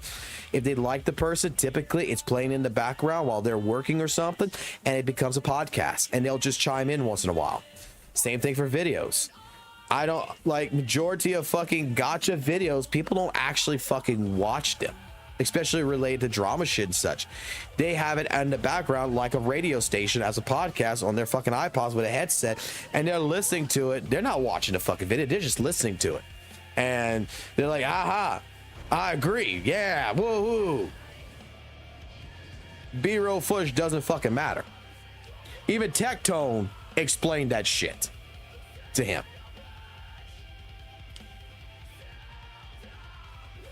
And he was like in disbelief. Like, no, that's not true. Yes, it is. Because just like in his live stream, who the fuck really wants to watch me fucking fly around with Zanny while talking?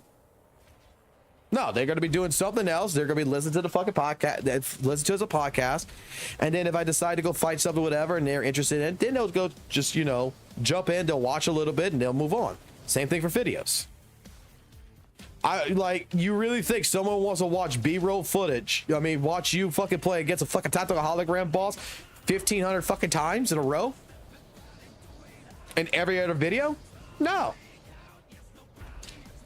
Like, editing videos and putting all these special effects and everything is useless when when your mass audience is going to listen to it as a podcast.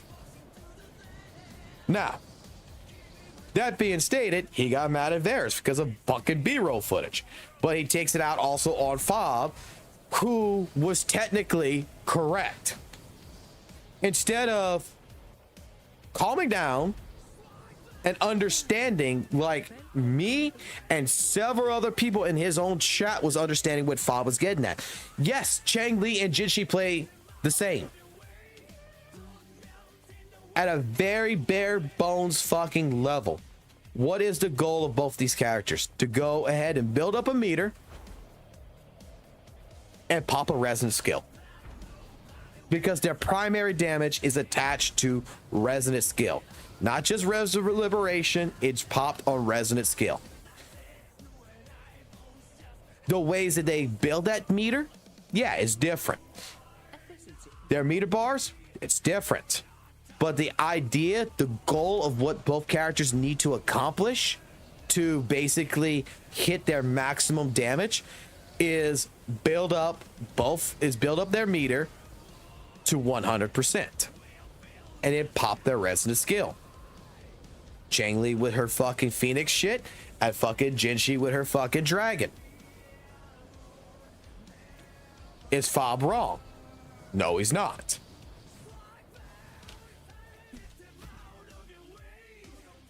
Fob is correct.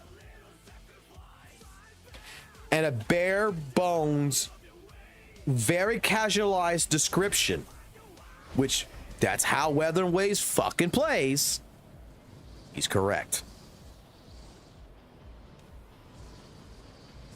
And that's why I say, what happens when you dismiss information, when you dismiss the context of information that fast, it leaves only misinformation and misinterpretation. Because again, this is my 1 year review of the content creators. This is my 1 year review of WuWa in general. We talked about WuWa earlier. It's been a year of absolute non-logical, mostly misinformation that is being created from someone trying to rewrite the description, from misinterpretation of what is being actually discussed, by having feelings attached to the information that we're talking about. Like,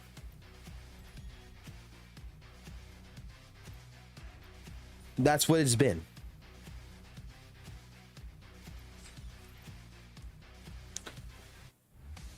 Going ahead and saying Wuthering Waves has an elemental system when it actually does not have an elemental system is misinformation, because it's a misinterpretation of what Kuro is actually trying to achieve with this game. They're not trying to create an elemental system. They don't have Genshin's elemental system. Try to compare Genshin and Wuthering Waves with an elemental system. You cannot actually fucking do it. It does not exist. One side does not actually have the same mechanic. Again, when it comes to it, Genshin, if we're going to talk like that, Genshin has the better elemental system. It has the better elemental system, but is it fun to play? No, it's fucking not. This video here sums up St. Tonus. Oh boy.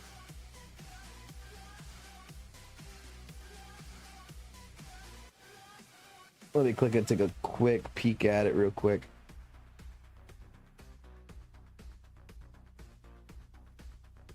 St. Tonus being delusional for over 6 minutes.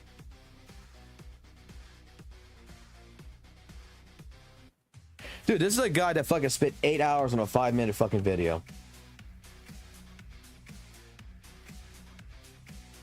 Like,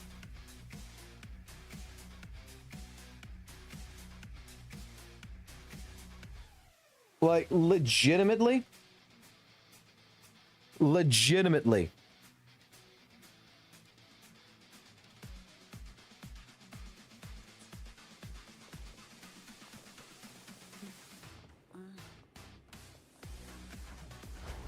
it's just outstanding.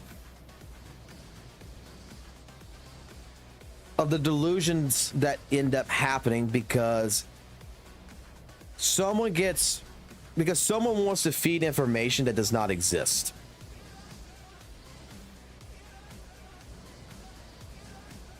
And I would challenge St. Tonus any fucking damn time he wants. I know it ain't gonna happen.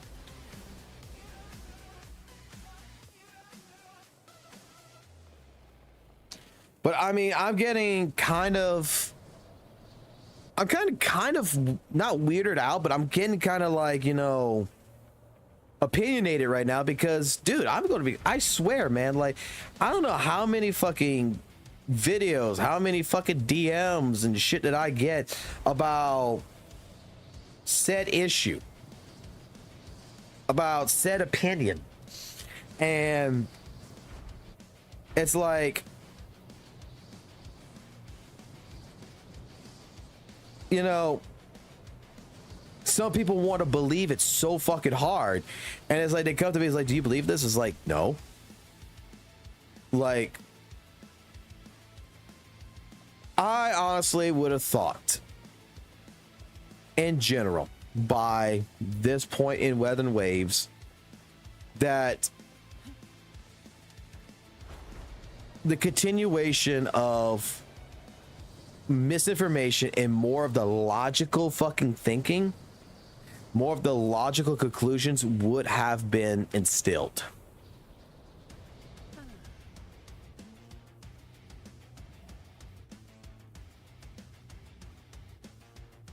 Like, I'm not the fucking #1 fucking Wuthering Waves fucking informational source or person. I'm a guy who plays a fucking game that figures out things and like legitimately understands that the more I play WuWa,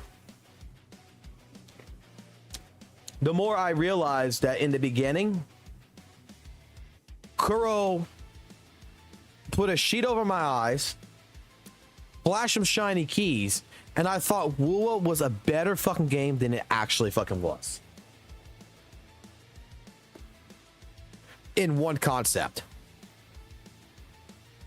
That's the thing. I'm not gonna lie. I was one of those people that fucking said WuWa. I was one of the ones that was glazing the shit out of fucking WuWa, man. I was.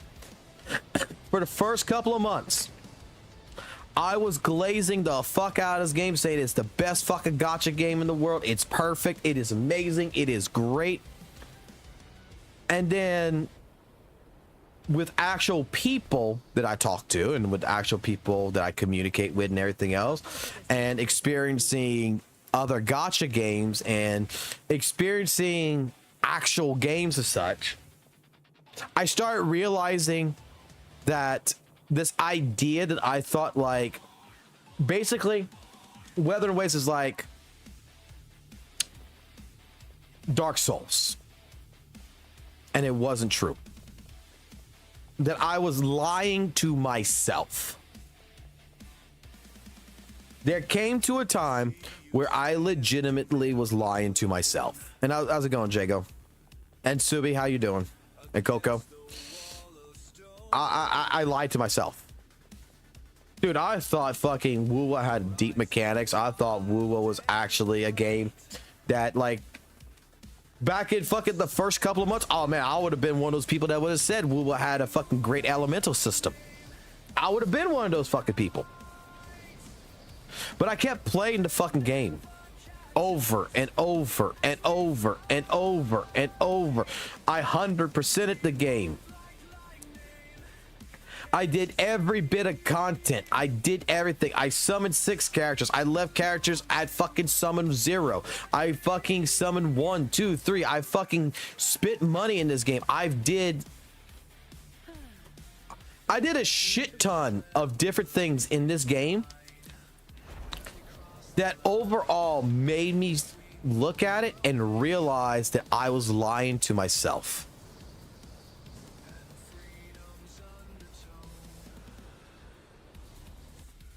Oh, damn, I can't go that high up? Shit, there's actually a fucking ceiling up there.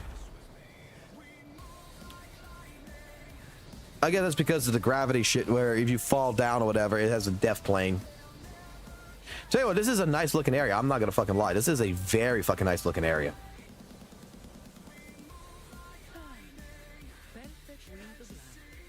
It's a little convoluted, I'm not gonna fucking lie, but it is a fucking nice area to look at. Like, I do like whatever the fuck that thing over there looks like, a fucking planet and shit in the background. I do think it looks. Yeah, I made guides for fucking Wuthering Waves. My guides, though, weren't like, and what I tried doing with my guides wasn't try to create like the same guides to everyone else. The guides that I was trying to create was, yo, use fucking Baichi fuckers. Baichi fucking great fucking character. Best fucking character in this game. Baichi better than Shorekeeper for a lot of different purposes. I tried to do guides that legitimately were based more around a thought pattern of how can I just beat this shit with this and just be done with it? Like, why would I want to use this character and what is the purpose of this character? What's the idea of the rotation in my fucking mind? I wanted to keep it, at least in some regards, as casual as possible, because I did feel that for the longest time that when with other Wuthering Waves content creators and shit, that they were going at the approach of trying to be like a competitive mindset, a professional gamer mindset, where I'm like, who the fuck gives a fuck about fucking the professional mindset? If I'm going to be playing this game, I'm going to, and a majority of people I know is going to play this game, they're going to play it casually.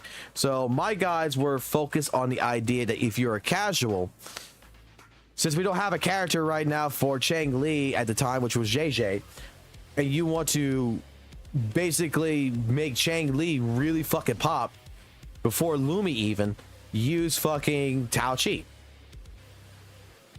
She's gonna fucking help with that resonant skill fucking shit real fucking fast, and that's why I ran it. Because it works.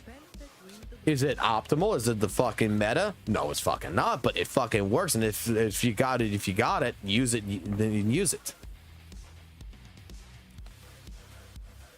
But that's why, like I said, over the course of a year, you know, till now. And look, I provided some misinformation. I corrected my misinformation. But in the course of a year, all I'm seeing is content creators that is misinterpreting, changing descriptions of what we know as general terminology to fit an agenda, and that is creating misinformation. And there's an abundance of it. And it all, and I'm not going to sugarcoat it. I'm not sugarcoating it. It all aligns with St. Onus. Because, like I stated before, when it comes to that entire group of friends, it comes to that entire group of content creators who fucking watch fucking St. Onus, they all basically make the same exact video with the same exact points.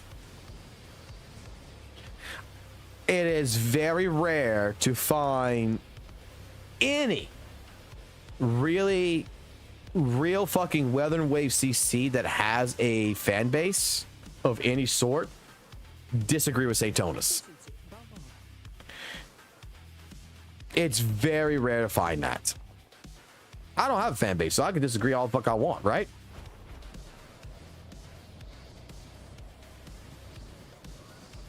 That's the way I look at it right now.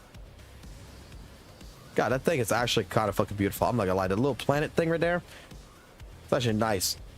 That's a nice backdrop. I'm just gonna stand right here and talk. But I think that's the point of today's stream. That's today's point of today's video stream here, is the fact that I wish I had a fucking editor that would fucking do this shit. I probably would even fucking pay someone to fucking do it, to be honest. If it wouldn't cost me an arm and a leg, I would be like, here's the fucking videos, clip it, make a video for me, upload it. I would actually fucking do this shit. But I know someone's probably gonna charge me like fucking $1,200 or whatever, and I can't afford that.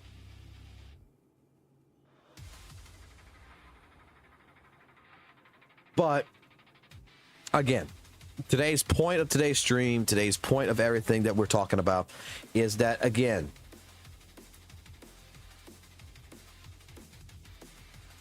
I implore that if anyone future-wise watches this as a video, or anyone here that's watching this, before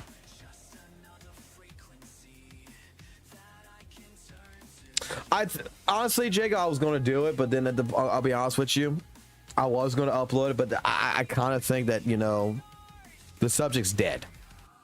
We're going to wait until the fucking new chick comes in, and we're going to see if there's such thing as no power creep with her. And if there's no such thing, then we'll bring it back up. But otherwise, I think that part is dead. Right now, this is we're talking about power creeping in this. We're talking about a lot of different things. We're talking about the general misinformation about shit.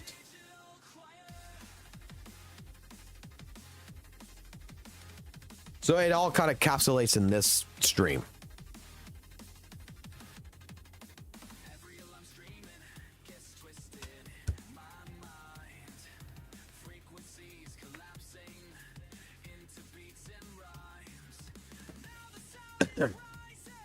Well, it's not like I said, it's not just about power creep though, dude. Like, you have to, if you're a person who's been watching Wuthering Wave content creators, you've been watching different videos that's out there, okay?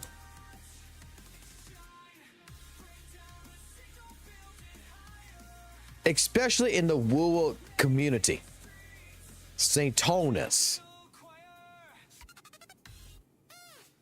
I'm just gonna put it out there. It's more misinformation that is being placed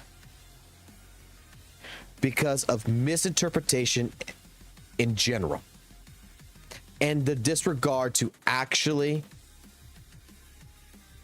talk about the entire conversation. It's dismissal of information that is being provided. It's dismissal of actual thought process, and it's an agenda that's being pushed across.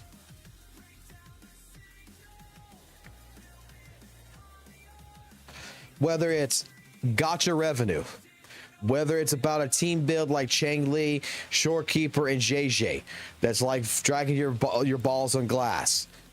Whether it is about the tower versity, whether it's about the WuWa elemental system that does not actually fucking exist, whether it's about Wuthering Waves does not have power creep or not,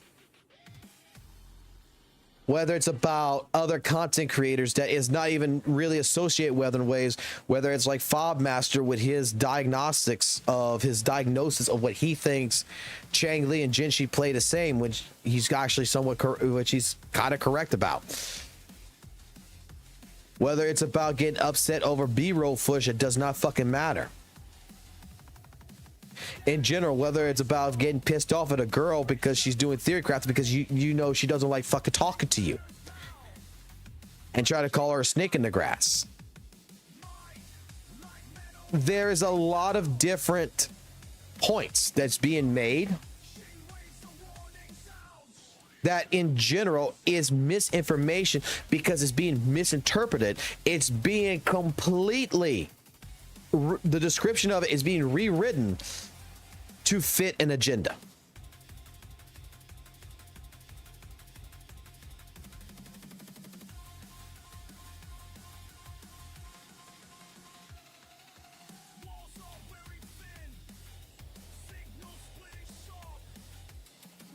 And that's good. Like, the minority of WuWa content creators are the majority big talkers.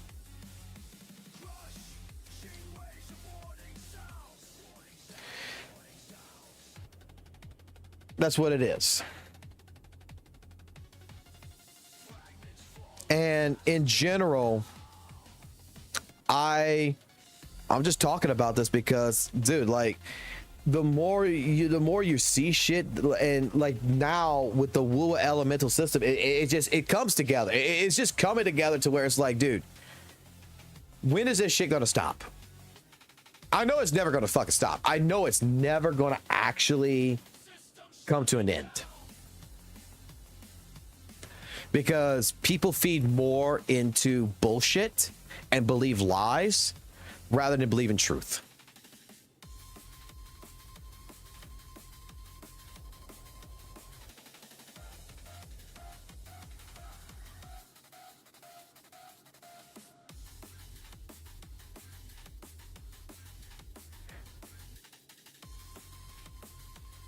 Kakona's signature weapon is actually, just like Rose said, I can tell you right now for a fact that it is a very beneficial, it's a very important weapon if you're going to be working with fucking Zelda bitch's fucking team, okay? It's going to be really fucking good.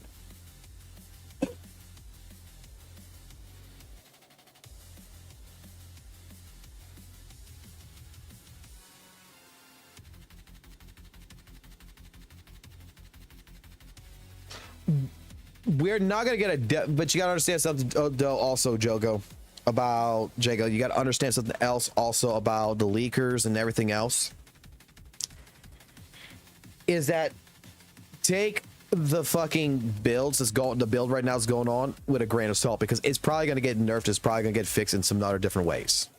Like, we just getting an idea of what Kuro's thinking, so we can't fucking 100% say this is what's going to be.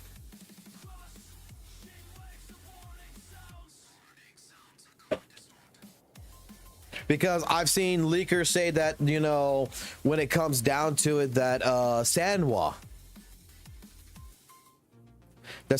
is going to be pretty much, you know, better than Kakona. I've heard that Mortefae is going to be better. That there's going to be a lot of different outperforming in some case regards, but it's not finalized. So again, we can look at leaked information all we want. I mean, legitimately take it with a grain of salt, because until the character is released and is finalized, that information is just good for right now. Just again, idea. That's the honest truth that I have to give there. Because, I mean, Camellia got nerfed, Brett got nerfed, Chang Li got buffed. Different things like that happens. That's why it goes into beta testing, to test things, and then people complain about shit, and then Kuro fixes it. Now, for those joining in, like you, Jago, I'm just going to put it like this.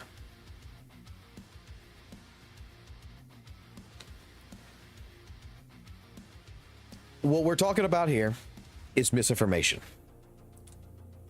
We're talking about the history of what's happening in the last year of Wuthering Waves, and particularly staying in the core concept of the WuWa community. And like I said before a couple of times, I'm not sugarcoating it. Saintonis is the driving force behind this that leads to a lot of this misinformation. It 100%. 100%, Jago. I'm going to say it like that.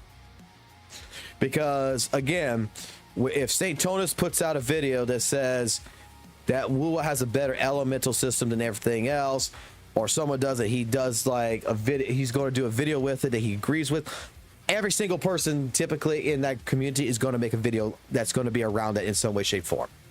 That's going to have the same opinion. That they're just going to follow suit with their leader. That's how I feel. You hardly see anybody that actually goes against Saintonis in that regards. Now, we discussed the WuWa elemental system. Okay, I had rings that came in that showed me the Genshin Impact elemental system earlier in the stream, and legitimately, Genshin has an elemental system when WuWa doesn't. So, making a blanket statement that WuWa has a better elemental system than Genshin is absolutely misinformation. It is straight up, could be considered, I'll say it, a lie. Oh no, it's a lie. Yes. Because WuWa does not have an elemental system. Spectro, Frazzle, Electro, Arrow, Frost, all of these different elements, Freezing Frost, Molten Rift, Void Thunder, Sierra Gale, all of this right here, all of these types of echoes, whether your character is Spectro, whether your character is Fusion, whether your character is Glacio, whether your character is Electro, Arrow, Havoc, these are not elements.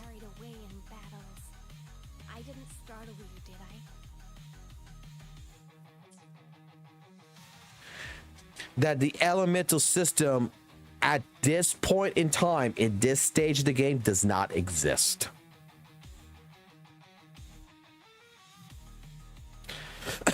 Exactly, Rose. You just made that point.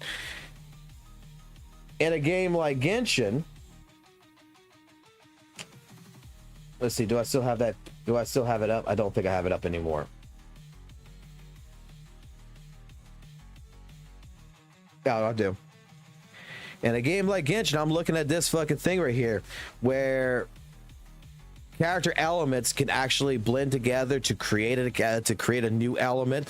That elements in general have an actual advantage over other elements. This is an elemental system. Genshin Impact legitimately has buffing status effects, which is buffing, debuffing, and everything else. Ailment scenario too. But it also has an elemental system, which is a rock, paper, scissors game. So,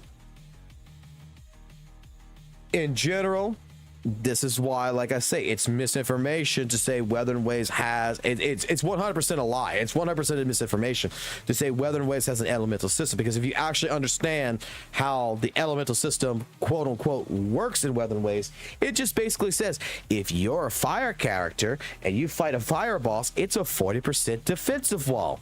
If you're a Glacio character, if you're an aerial character, you're a spectral character, a havoc character, and you fight the same boss, guess what? You're fighting against a 10% defensive wall. Your element, no other element has an advantage over that fire element. You would think that in the idea of Havoc versus Spectro, that a Spectral character would have an advantage because light versus dark would have an advantage over a dark character. So you would think that Zanny, for example, would have a advantage that maybe it would be like a 5% defensive wall over a 10% defensive wall against the crownless, to where that Spectra team would absolutely be the more beneficial team, the more advantaged team, the team that would be better against it. No, it doesn't exist. Because every team has the same properties. Calling a character Spectral, calling a character Fusion, in all honesty, when you look at a character like this and you see Spectral, this is just another damage. It's just another damage buff. It doesn't matter if it's Spectral, Aerial, Electro, Fusion, Glacial, Physical. It don't fucking matter. You could fucking rename this tomorrow as Attack Bonus and put it as a stat right here and get rid of the entire fucking Spectral line, all the fucking elements of the characters. Just leave the characters, take off all the Spectral, call them all fucking Hunters, and just say that they have bonus, and it would do the same exact fucking same job.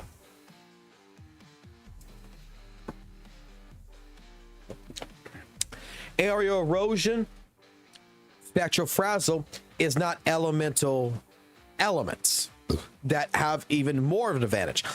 There again are just what? Buffing and debuff. They're status effects. Spectral Frazzle status effects typically go into crit rate, and the more stacks allows for more damage from a spectral from your spectral character.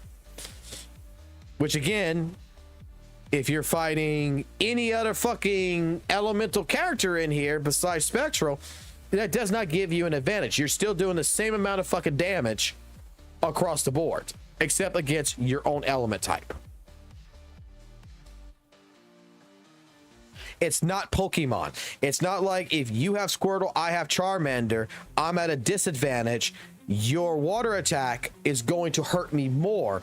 But if you put out Pikachu instead of fucking Squirtle, my Charmander, your Pikachu are on a level is on a level playing field. Now we're just, it is status effect on top of status effect. If you play Bulbasaur, then I'm at an advantage because I can burn your ass, and you're gonna take more damage because I'm a fire type.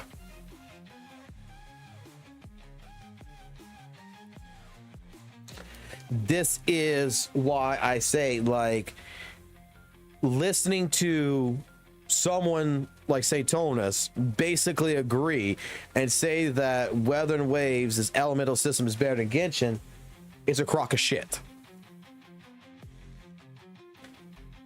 Because at least Genshin has an elemental system.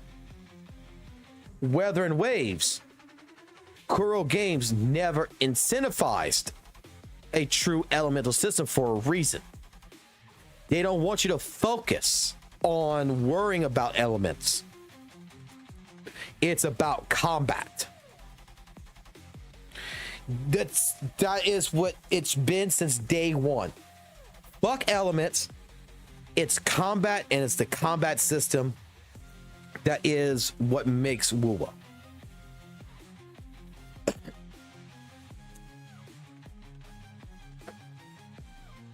Going in and saying that Wuthering Waves has no power creep. Yes, I believe there was actually an elemental system in the beta and it got scrapped before release. I believe you're correct about that, Jago. I remember something about that from the videos that we watched a long time ago. In fact, a long time ago in the videos of Wuthering Waves beta, there was actual boss mechanics.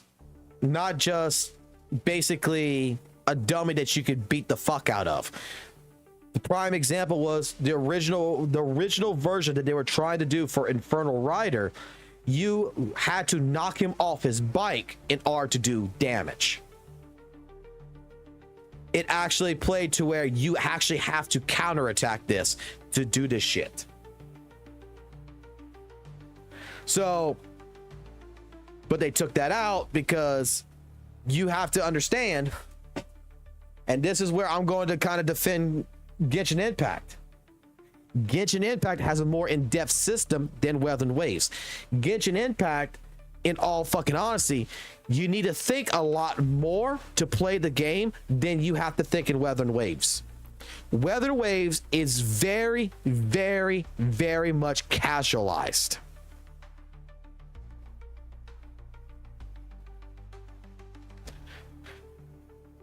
Kuro Games, from the beta of fucking Wuthering Waves to this fucking release, scrapped so many different things because they just said, no, we want a brand new player to come in and just fucking enjoy the game. They don't want you to fucking think. They don't want you to fucking worry about anything else when it comes to combat related stuff. Events are different. We'll do the events as the puzzles, but we don't want to make the actual combat the puzzle. We just want people to come in, mash buttons, and feel good about it. And that is honestly how Wuthering Waves is structured. This idea that it is the most balanced system, the idea that it is the most in-depth system, different things I've heard of in the last 12 months is absolutely does not exist. The game is designed to be what it is, a casual penetration into the market that says not only what makes us better than Genshin is that we're easier than Genshin.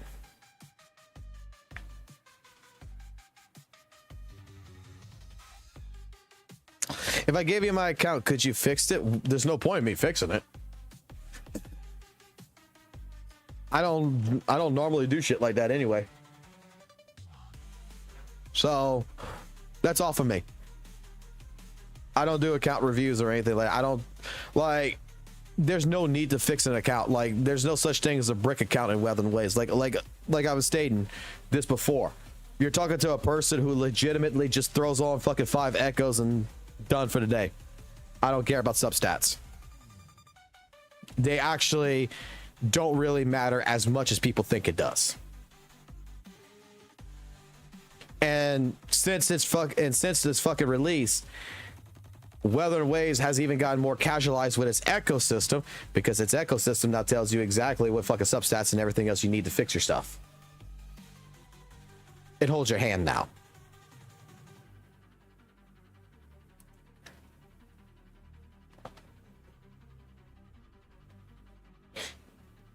Like, I don't like getting people's accounts and stuff like that because I don't want to be blamed for fucking bullshit in case something happens. That's another reason why I don't do that.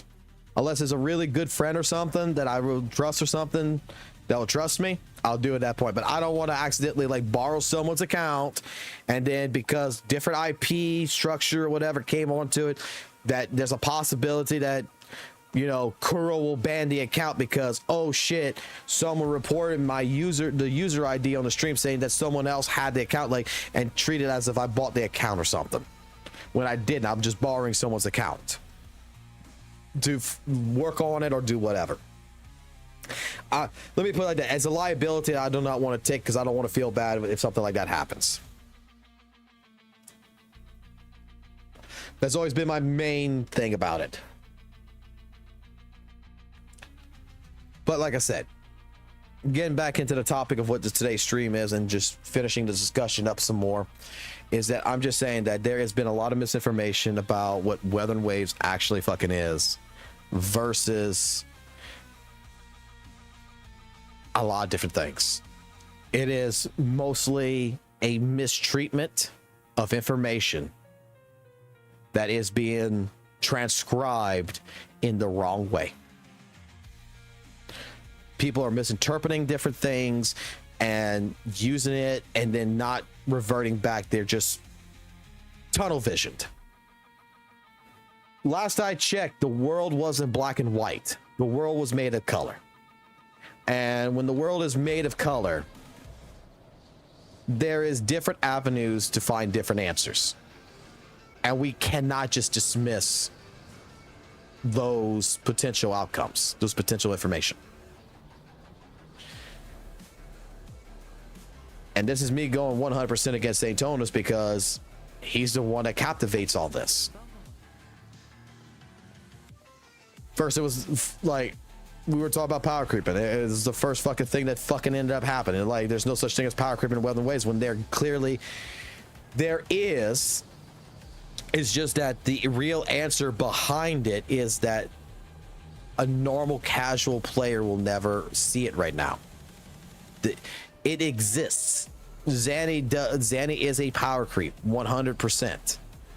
But does it actually matter if for a person who plays Wuthering Waves for less than an hour a day that can still do in-game content and stuff of this nature and everything? Not really. We haven't reached that point to where power creeping matters because the content of the game has not reached the point to showcase that fucking power creep. That's the truth. When we're talking about people like Maggie with their theory crafting, she is correct. She's insane. So take feelings off aside and actually look at the fucking data. But she's right. But again, she's insane because there is that information that she's producing. While it is probably fun for her to do it in her community, it's useless information that is currently not really necessary for the typical average player. 100%. I mean, you do you, boo-boo. You mean you have fun doing it. That's great. Have fun doing it. But I'm just saying, just don't expect a casual player to fucking actually really care about it. And like someone like Maggie, I kind of feel like she actually really wants people to care about it, which it's great, but I never theory crafted once really in Wuthering Waves. I just looked at Wuthering Waves. I came in and I said, I want to see big numbers. I want to hit things and I want things to die. So I know I need to improve echoes, and that's the first thing. I know I need to have a skill tree built. I know I need a signature weapon. I know I need to possibly, if I really like a character, summon more copies of a character so that way it amplifies the character's abilities. All I care about, big numbers. Again, in that case, looking at her information though, and not being biased about it, not being like, well, you know what, she's a fucking rat. She's not wrong. And I've already stated this back close to 7 months ago. There's been fucking power creeping. The most apparent fucking power creep that was there first and foremost was Jinshi. Then I saw power creep with Yao. Then I made mention that Camellia was a fucking power creep as well, not because terms of damage, was based on terms of mechanics. Every new alteration of a new character that has come into Wuthering Waves has been easier to play than the last, has been doing something that is completely fucking unique compared to the last unit, which makes it absolutely a power creep because it's kind of unbalanced. Carlotta could freeze enemies.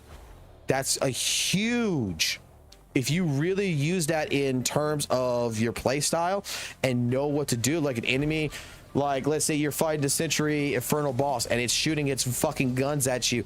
If you know to fucking time your fucking shit, freeze it in place, you can get up behind it while it's shooting and you can just fucking be plowing it in its fucking ass during that entire duration.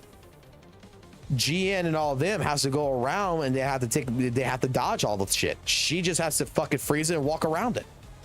That's a power creep. Zanny is a power creep because Zanny, unlike any other fucking character, an attack comes at me and I hit fucking a shield button. Well, that's a sword, but the shield button. I don't have to time it. Any attack, I don't have to wait for a counterattack. An attack just comes at me. I press this. I get free fucking hit and I've destroyed the vitality bar by a good chunk. No other character has a fucking parry move. You have to wait for a gold little ring and you have to fucking time your attack and you got to hit that gold ring. Unless you're Camellia, and then Camellia 9 out of 10 times is going to hit that gold ring when she's in her little spin Beyblade attack. This is a nice little area, I'm not gonna lie. I don't like how convoluted it is in some cases, but it's not a bad little area. But power creeping has been here since 1.1. It's just that, again, like I've stated, is that the typical casual player is not going to fucking notice it. It's not really noticeable because there's no content that demonstrates this properly, first and foremost. And at the same point, to make against that as well with the power creep, Kuro has been gradually building the power creep. It's not something that like they went from level 1 to level 2. They've been climbing a mountain on a side panel going up in an angle. So the power creeping as it's been being introduced, it does not look as strong, if any, but it's there. It doesn't look like there's power creep because we're going uphill. We're not just jumping over the hill. We're actually slowly climbing that hill, and it's gradually increasing to where in a couple of years or so, a couple patch updates and everything else, we will finally notice it. In this case scenario, we're gonna fucking finally notice it when we get fucking Zelda bitch, and she gonna fucking showcase that shit because, oh fuck, if you read the kit, you read everything about it. That is a huge fucking power creep ready to go. Hopefully they might kind of nerf it. Doubt it. I think it's gonna get nerfed just a little bit, but not drastically, and it's gonna be perfectly whatever it is.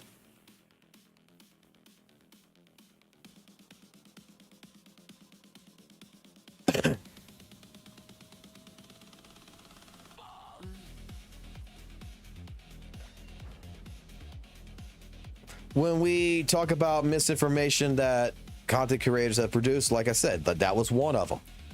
We've had it to where St. Tonas have remarked that, you know, Gacha Revenue was the worst fucking website there was in the world, that it was nothing but fake numbers and lies, where it really wasn't. This is probably the biggest thing that I do fight on. I don't know about the new Gacha Revenue website because I don't know if I could trust the people around that one because they actually include more data than what they should be. So it's kind of iffy in my personal opinion with the new one. But the old Gacha Revenue was perfect. It did exactly what its job was supposed to do. It's just that someone got upset because Wuthering Waves did not beat Genshin in that Gacha Revenue when they made the prediction it was supposed to, so they went make a fucking pitchfork gang and went after it. Because what you say is quote unquote fake numbers is actually called analytical data that legitimately is called a educated guess. And that even with that data, without that data, it does not change the fact of where on a spreadsheet like that, where the actual data actually lies.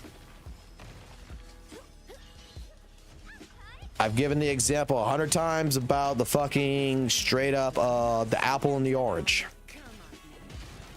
The biggest complaint about why Gacha Revenue has always been quote unquote a scam has been delivered from the idea that there is a 1.75 multiplier that is built into every single fucking gacha game on Gacha Revenue. I'm sure it's on the new one too, but like I said, they add more data. But the original one, that was the only guesstimate data that there was. Now, first and foremost, before you can honestly talk about the 1.75 multiplier, is you got to honestly ask the question, where does the data come from? The data comes from a third-party company that is a trusted company between multi-billion-dollar companies to give them analytics. Apple and Google both use this company, and it's called Sensor Tower. So what it is that every application on a phone, whether it's iPhone or Android, Sensor Tower pulls this data from them. Apple says, here is every single application and how much transactions that we had to process for this application. Same thing for Google. How much it cost per person, everything else. What's the total cost of transactions through our store for this application? So Sensor Tower is getting a report, not just on gacha games, but every application that way. Someone decided to pull only the gacha games from the report, not every application, and make an entire spreadsheet, an entire database, if you would, and put all this information into it. Now, in here, Google basically says, and Apple both says, yeah, Wuthering Waves made $4 million on our platform. Google says Wuthering Waves made $5 million on our platform. Here's the sources, here's the countries, and everything of how we calculate this. This is how much people spent in the game that we had to process. All we are is the cashier. We process these transactions. This is how much was spent through us. Now, we're not calculating PC. We're not calculating, console. We're only calculating this data. However, in this data, there is something that's missing that for some apparent reason I never fully figured out why. But apparently Android does not exist in China. It exists in a different way, but it's not reported like it is for iOS. So what did Gacha Revenue do? Gacha Revenue's community basically said, hey, look, let's calculate this by multiplying the Chinese iOS by a 1.75 multiplier for its total value and put it on every single game, not just Wuthering Waves or Genshin and shit, on every single gacha game, and go from there as what could be the possible totals. Because we don't actually need that data. We're just trying to get closer to what we think is what they made on a mobile device. It's not necessary. It's really not necessary to determine the placement of games. It's not to determine whether a game's doing bad or good. It's just some people want to see the numbers, and that's fine. So they created that. So here comes where misinformation, mistranslation, misinterpretation, general just fucking I look like a fool and I hate gacha revenue comes in with a clown called Saintonus. The statement comes in that gacha revenue is lying by omission when they've been doing this shit on fucking Reddit since the beginning, and one person was basically handling all this shit, first and foremost, trying to say that because you have to go click one button, which is called AFQs, and then click that button on the website, they're lying by omission, hiding the information. Dude, it's just categorizing an AFQ page. Like, what the fuck? Like, do you not know how to use a fucking website first and fucking foremost? I mean, I understand your point. You would like to see this on the main page. Why don't you just ask for it to be on the main page? You know, you don't have to fucking say they're lying by omission when they're clearly providing the information. So you're lying by omission because you're not showing that on Reddit and everything else that they're actually showing that, hey, look, if you got any questions or anything, check out our AFQ section and our change log. That was the first thing that actually kind of got me upset when that happened. But regardless, the next point that he made is that there's fake numbers and you can't trust it because the numbers are fake.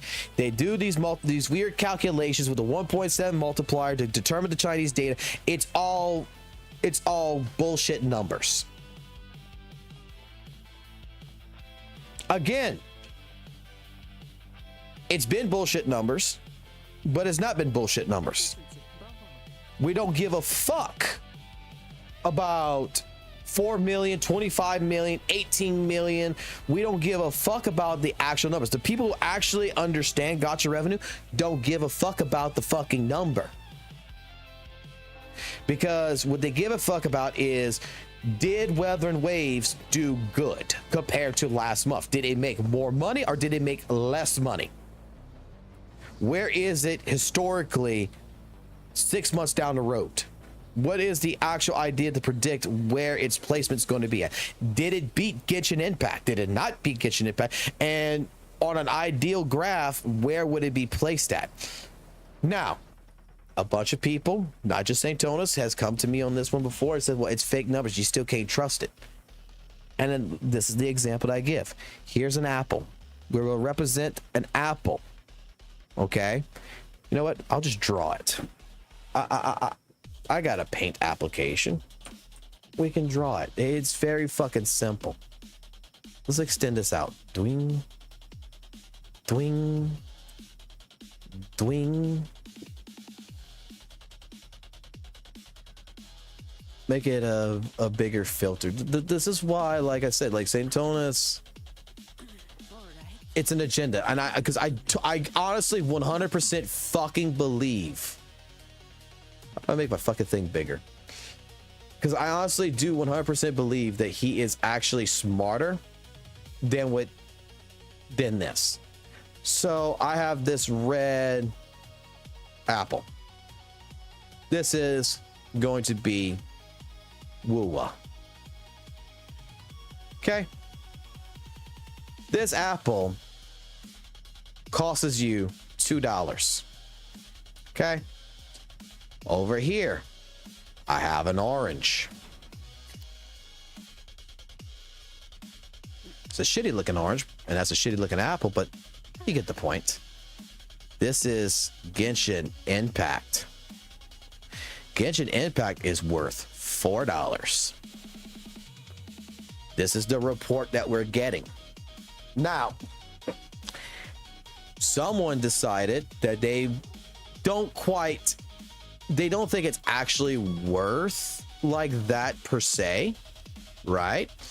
So they want to add an extra $2 to every fruit to call it, let's say, a sales tax. They want to add an extra $2 fucking dollars to every fucking fruit in the fucking produce aisle. 2 plus 2 equals what? 4. 4 plus 2 equals 6. So when they do a report, instead of showing 2 and 4, they show 4 and 6. They show this number right fucking here on the report, because they're trying to calculate sales tax or whatever. However, does that change the placement of where WuWa and Genshin is at, the apple and the orange? No, it fucking doesn't. Because if you don't agree with this, you cut this out, and guess what? WuWa is still under fucking Genshin, no matter which way you look at it.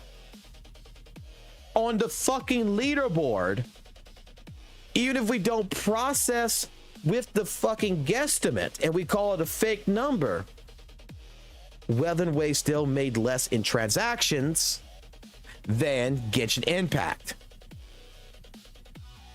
Gacha revenue was not going out of its fucking way to be like, we'll put $2 here and we'll put fucking $3 here to fucking make Genshin look better than what it actually fucking was. That's not what the fuck they did.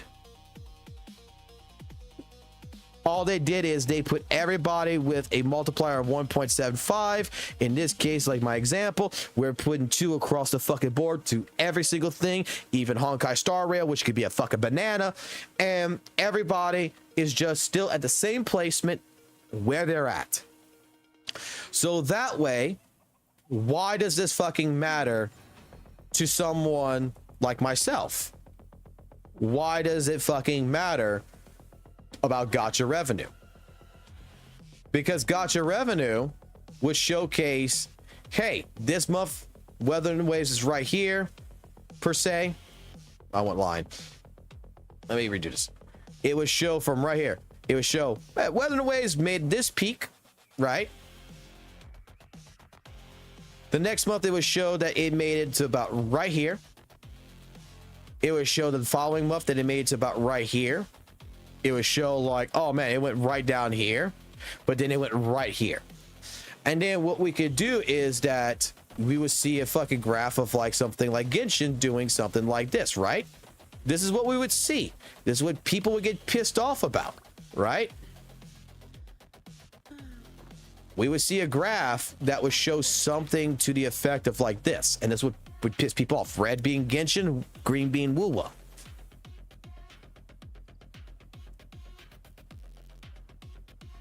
What we're looking at, in all honesty, is the fucking encasement, the fucking purpose that maybe, like what happened here, this happens.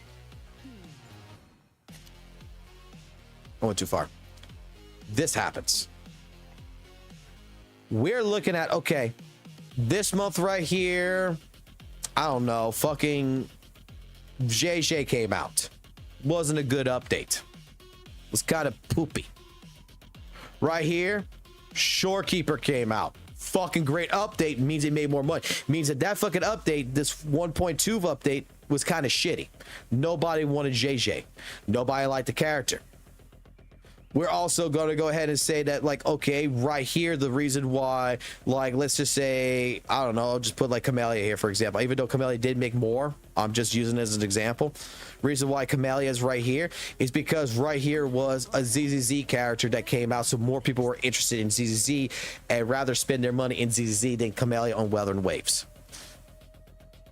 We're using it as historical data to track the progress of the game. That's it.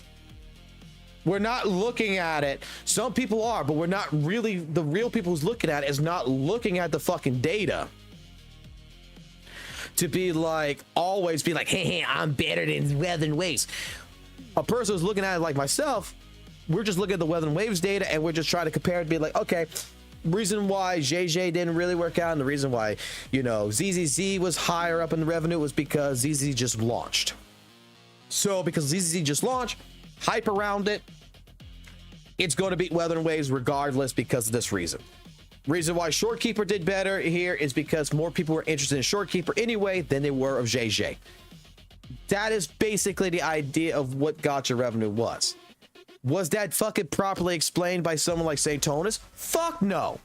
Because why? He was mad because he made a fucking video that's basically stated that that the next month's gacha revenue was going to be outstanding. It was going to be Genshin basically, and then when it proved him wrong, he took it as a fucking attack. And it's like, bro, don't get fucking mad at fucking numbers.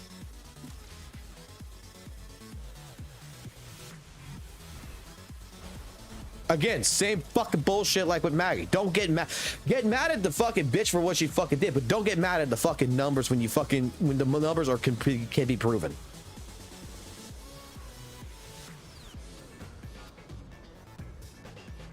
Don't fucking exaggerate fucking systems like the elemental fucking system. It does not exist in Wuthering Waves. Wuthering Waves does not have elements. Don't exaggerate that there's no such thing as power creeping. Don't exaggerate about shit like this. Because when it proves to someone who actually fucking plays the fucking game, and I'm going to say for my fucking self and to people who actually play the game, and I mean people who fucking sit here that actually legitimately do like this fucking game, care about this game, that is very logical about its standing. That legitimately, I do believe I know more about the mechanics of fucking Wuthering Waves than fucking Saintonis does. It's because at least I sit here and I break the fucking game. I sit here, I test different things, I fucking do different things, and I try to fucking not do what everyone else tells me to fucking do to prove a point.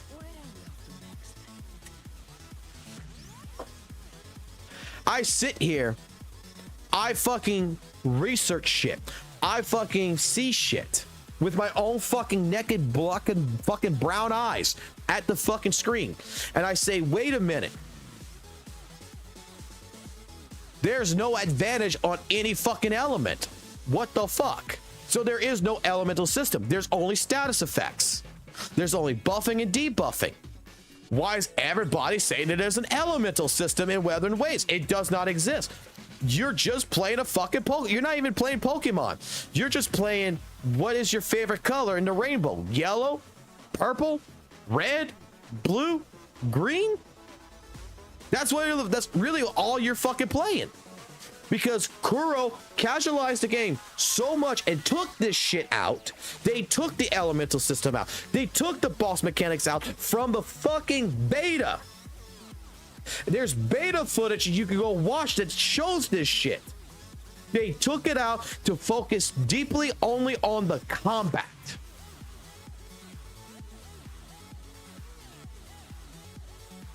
That is why that doesn't exist. Because Wuthering Waves, Kuro developers looked at this shit and said, you know what? This is too fucking complicated for the fucking audience that we want. We want people who are brain dead that can come in here, press buttons, mash, and win. And feel good about it. Because this right here, this entire elemental system, you need to, it's more in depth in fucking Genshin, and fucking tells you right here how to fucking do the swirl, the crystallize. You can fucking create elements from elements. You could do all this shit, and this is before we do status debuffing or buffing or any kind of effect. This bullshit of going ahead and saying that WuWa has a deep fucking complex fucking gacha mechanical system, whatever the fuck you want to call it, like that's better than Genshin everyone else, is a complete atrocious lie of misinformation. Genshin and WuWa are two separate fucking sides of a coin, to where WuWa is the fucking game that should appeal more to fucking casual players because it is the simpler, more easier game to get into than Genshin. From a casual point of view, you pick up Wuthering Waves, you fucking go. And you have visual representation that you are doing stuff. Whereas in Genshin, you have to go learn you gotta go learn a fucking full fucking PhD in fucking goddamn elemental fucking economics to fucking understand shit. Okay, I guess the other two elements are fucked.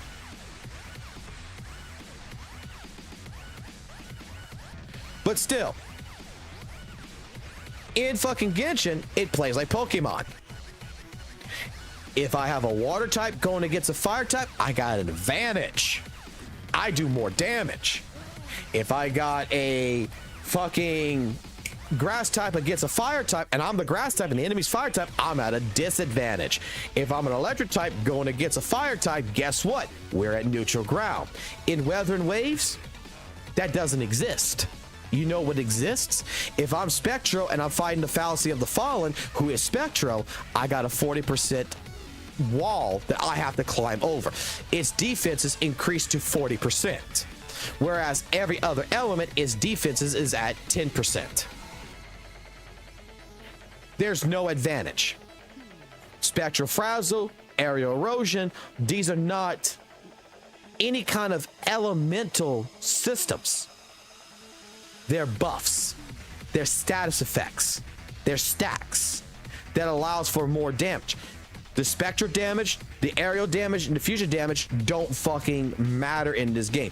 You could call it straight up right now. You could come into here. You could take all of this, Glacial, Fusion, Electro, Aerial, Spectro, and Havoc. You can erase all this from the screen.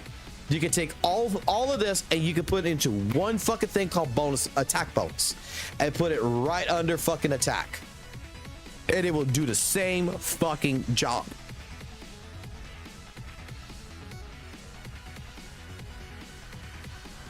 Just because you have a Spectral character, just because I have a fire character, don't mean shit unless we're fighting against our respected opponent that is the same element type.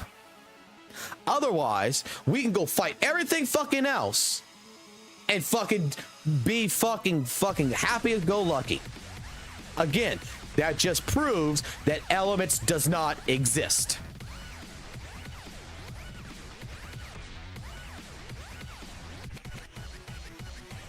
Yeah, well, like, more of my reasoning behind this is not like Elusive Depth Realm or the general bosses like in the game itself. It's against tactical holograms. I'm going to use this mostly for content like tactical holograms, where go fight the Fallacy of the Fallen with Zanny, the tactical hologram, right? The tactical hologram at a higher fucking level, or even level 60, like, I think the best way I could prove this. Let's go right here. I'm going to just fight the level 60. We're going to just do this really quickly. Fallacy of the Fallen, level fucking 60. Okay? We're going to go against it level 60. Watch Zanny, watch the Spectral team. We're still doing damage, don't get me wrong. But my question is to you, will it be faster or slower than what I'm about to do after this?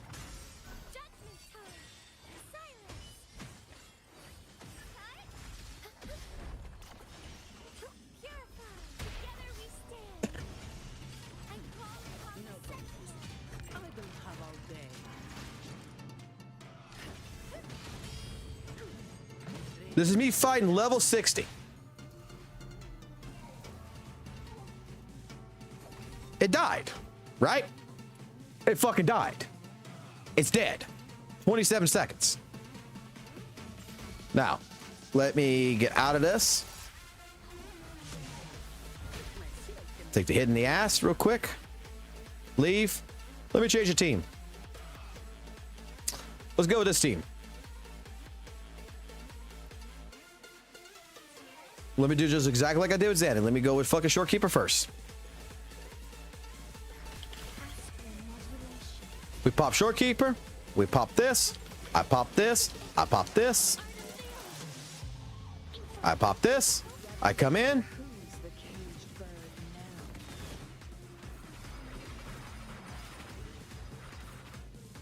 That's the difference.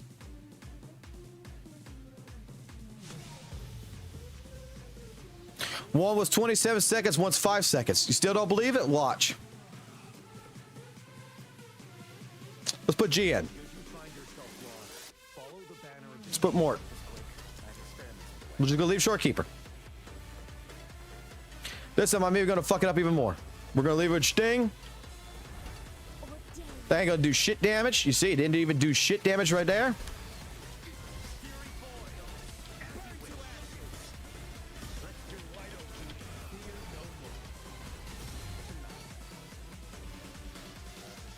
Wow. It dead.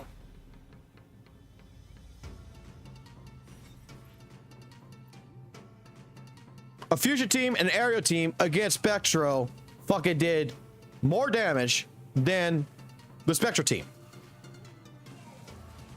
One was clearly not more advantage than the other. You could do the same thing with Electric. You could do the same thing with Havoc. You could do the same thing with Frost.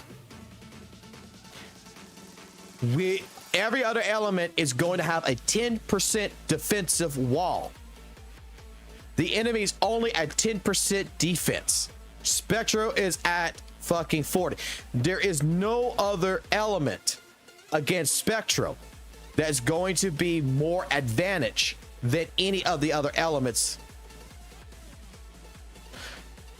It doesn't exist. Elemental damage does not exist, because elemental damage would mean that there is clearly an advantage with one clear type of element.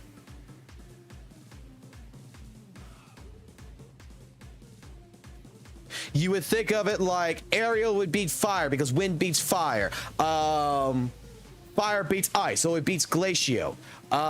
Havoc gets beaten out by Spectro. Much easier. These are clear advantages. WuWa never implemented an actual elemental system.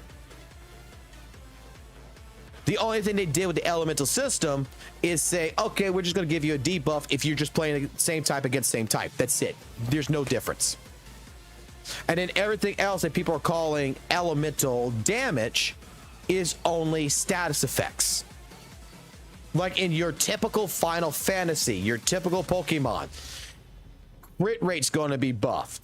Fucking spectral damage is going to be buffed because you got more stacks on Spectral Frazzle, but yet at the same fucking point in time, it is still just an extra attack bonus.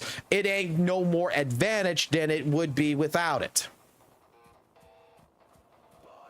The only thing the game does not have in terms of status effects is ailment effects, poison, burn, stuff like this that is incorporated that your character can do or something. Future wise, maybe this shit will be added, but the way I look at it is that Curl said fuck elements. We want again to make it what? More fucking casual. We want it as easy as fucking possible for someone to come in, pick up the game, and not have to worry about all the fucking shit that you have to worry in a typical RPG or fucking Genshin. There's no deep mechanics.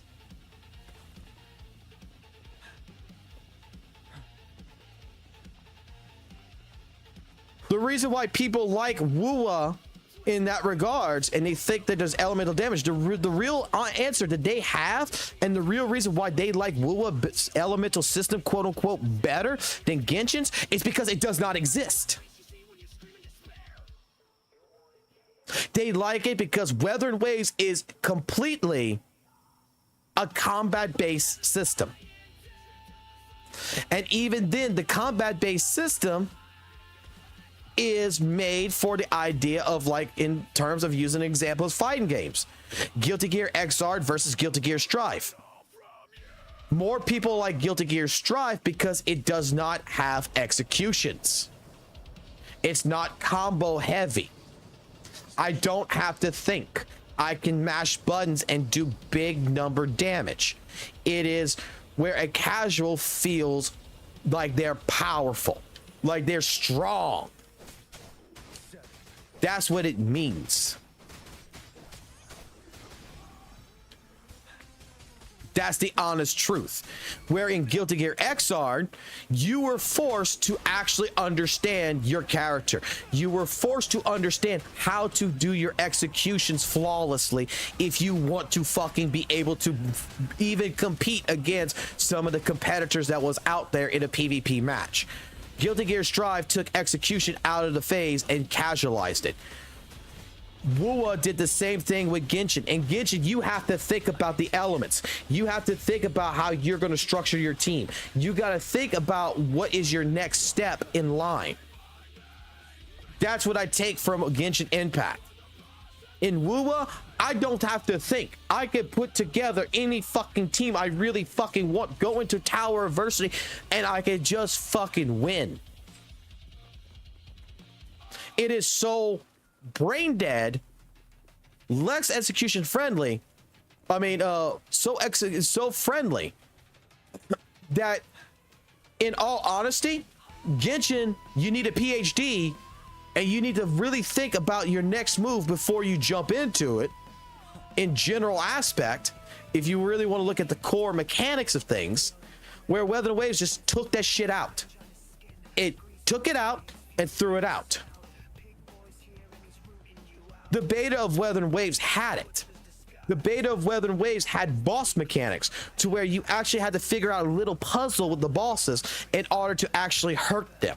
You had to break Scar's shield before you could actually do damage to him. You had to fucking knock the Infernal Rider off its fucking bike in order to do damage to him, which forced you to learn how to do fucking counterattacks. It actually implemented more of the combat system even in the beta. And then Kuro thought that was way too fucking much for a simple casual person to understand.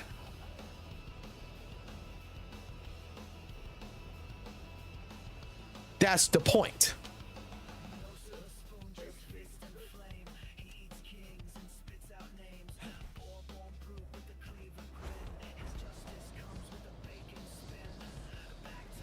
again, those are status effects. That's not elemental damage. So that would be ailment that would be added. So poisoning and burns kind of with erosion, okay? If I don't know that too much, because I don't fucking play erosion, I would have to see it, because there's no fucking character with erosion really, except for Aerial Rover, and I ain't fucking using his ass. So when the other two characters come in, we'll see how that works. So that would be an ailment effect that would be added into the game. Still not an element effect.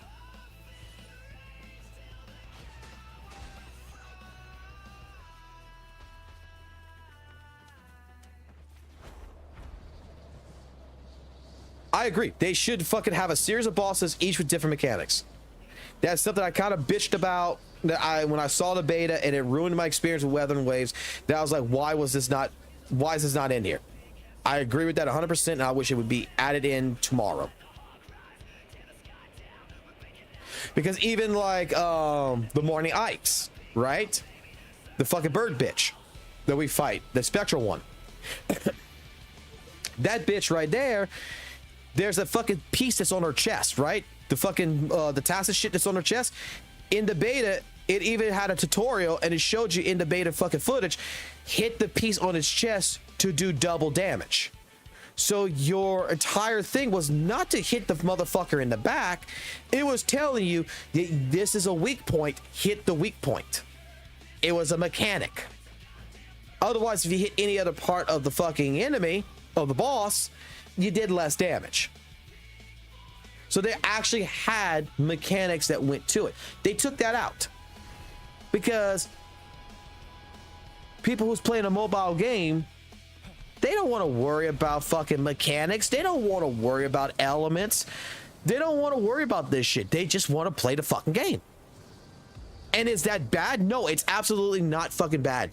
That is the one point that I want to make sure of, that everybody understands. It's not bad. It's just that there's misinformation that tries to... Misinformation that's exaggerated information that tries to make it seem like, you know, WuWa is more deep thoughted. That has a deeper thinking pattern than playing Genshin Impact. I'm going to tell you right now, the most thought that I've ever had to put into Wuthering Waves was I was still level fucking 20 going into fucking level 70. That was the most thought that I had to put into my fucking into my games. After I reached level 80, level 90, my thought pattern in the game is throw 5 echoes on a fucking new character. I don't give a fuck what the substats are. I'll get them better later on. Otherwise, I'm just gonna go knock heads around. And I win. Like anyone who's OG, who's played Wuthering Waves every single fucking day since its release last year, should absolutely, to this present time, have absolutely no issues with content. All in-game content should be so fucking simple for you that it's pathetic. And if it's not, then clearly there's something wrong with your build. There's something that you are missing, and that you do need information to fix that. Maybe you didn't build up your skill tree. Maybe you're thinking in your head, well, I'm putting basic attack damage on Gian to make his normal attacks stronger than his heavy attacks, which doesn't fucking work. It doesn't amplify his... Putting basic attack damage on Gian does not make his normal attacks fucking stronger. It's a useless stat. Maybe there's different things like that that you don't particularly understand. That's the reason why, again, thank God to WuWa, man. Thank God to Kuro Games. They give you a highlight system. Anything in gold means that it's great. Anything that is not in gold means that this is useless fucking stat, and get rid of it.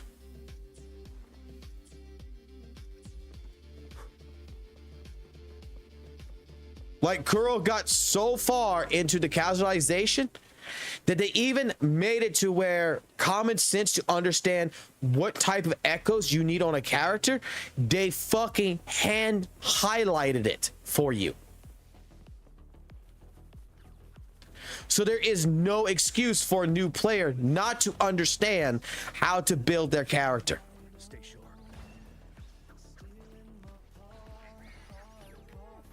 When I saw that shit, I laughed.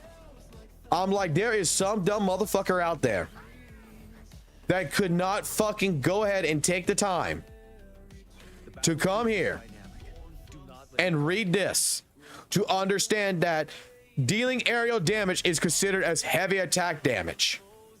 They could not read this. They could not read right here again, aerial damage considers heavy attack damage, to figure out, oh, the substat that I would like to have on GN is going to be crit rate and crit damage first and foremost, like any other fucking character, plus the highlighted substat of a heavy attack damage. There is someone out there, just like they fucking make the warning labels that says don't eat fucking bleach, don't drink bleach, it'll kill you. Fucking Kuro fucking wrote instructions in a very nice way by highlighting it, saying, hey, we know you're having problems building characters because you can't fucking read, but maybe if we color code it for you, you'll understand.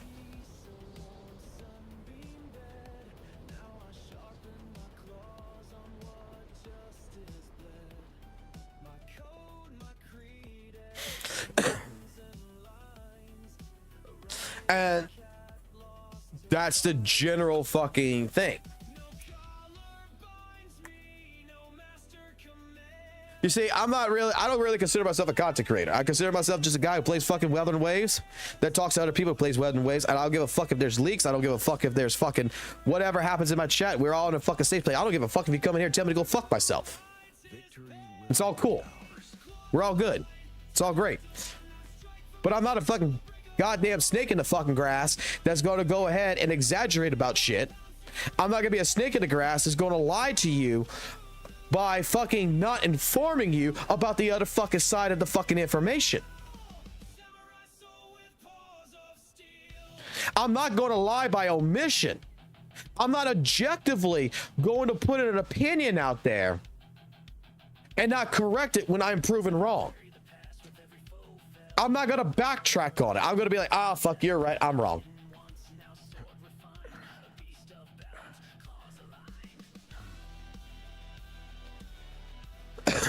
If I would have made the statement, just like you stated right there, that Carlotta's liberation damage boosts up her liberation damage or whatever the fuck, right?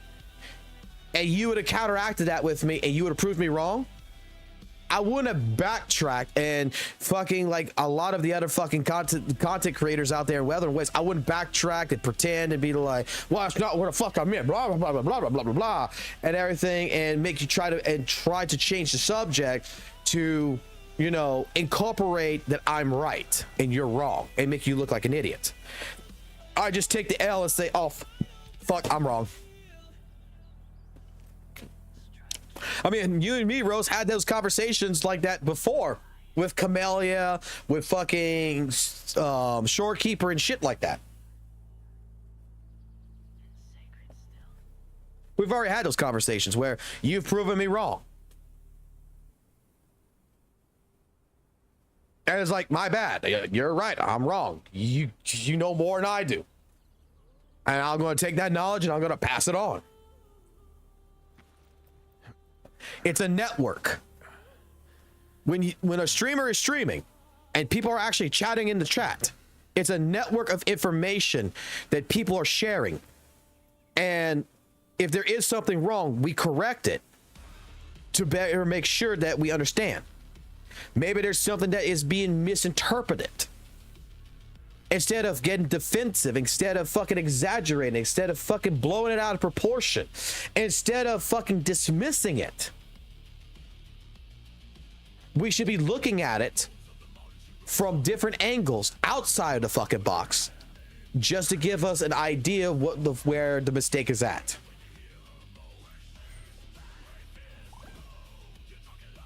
Race is ended. Did I win or did I lose? I want to see. I fucking lost. I should have gone with fucking Calchera. I fucking knew it, motherfuck. I picked him fucking last night. I said, I gotta go with Calchera. Fuck you, Carlotta. You had a freeze ability, you lost to the fucking goddamn fucking Calchera.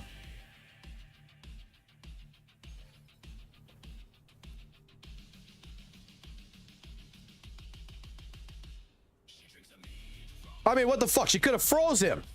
You know? Fucking goddamn fucking game's rigged.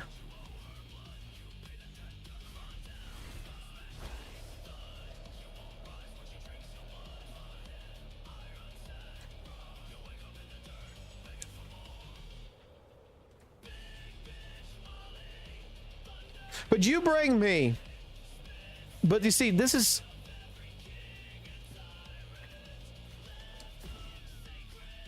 I'll put it like this, okay?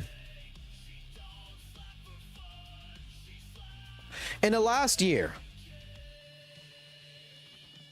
I have been able to disprove most claims that St. Tonos has provided.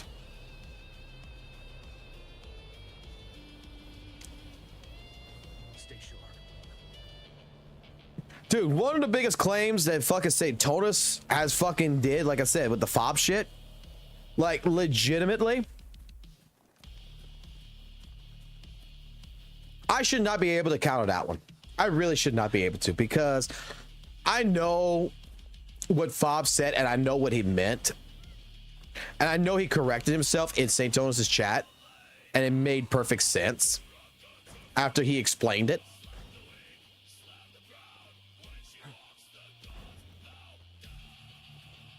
But anyone who says that Chang-Li and Jinshi play exactly the same, yeah, that should be the most wrong statement known to fucking man. I saw the Resonator showcase. I'm still getting her. I'm getting her. She's needed. That's the plan.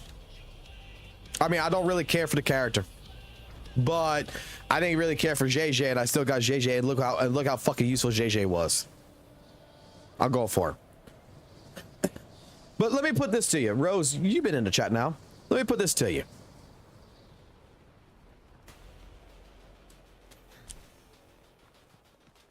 I want you to really, really put your thinking cap on what I'm about to fucking say. Okay? We're gonna do the Fob shit.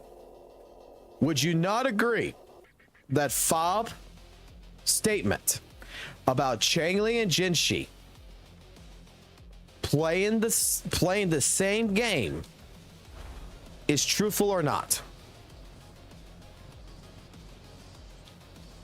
That they play very much the same. You would agree with that or disagree?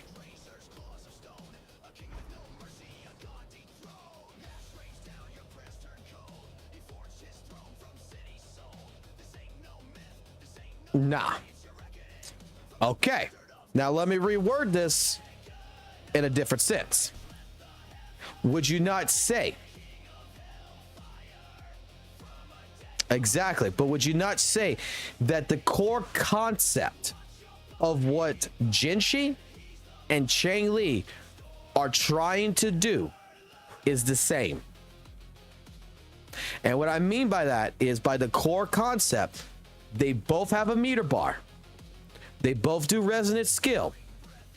Would their goal not be to fill up their meter bars any which way, shape, form possible to pop resonant skill?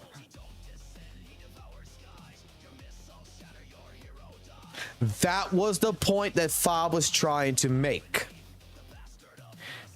The way he worded it in his video, yeah, it was fucking wrong. But he did go into St. Tonos' stream in the chat and corrected it.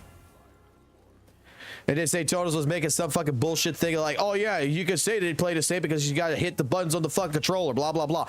No. What he's talking about is their core concept is their resonant skill characters. They play the same because they have the same core concept. Come in, build a meter. The way they build meter, yeah, is completely fucking different. One meter's bigger than the other. But the core concept is they gotta build meter. And they gotta make sure that when they build a meter, they're popping their resonant skill. In which that is exactly the way, you know, a Resin Liberation character would play with as a Resin Liberation character. Their basically core concept correct. Now, me telling you that and explaining that to you, could you not understand what Fob's getting at? Why was it still being for a while being pushed that, oh man, this guy said that, you know, Chang Li and Jinshi play the same, when that's not what he meant. Again, we're misinterpreting what a person is actually saying.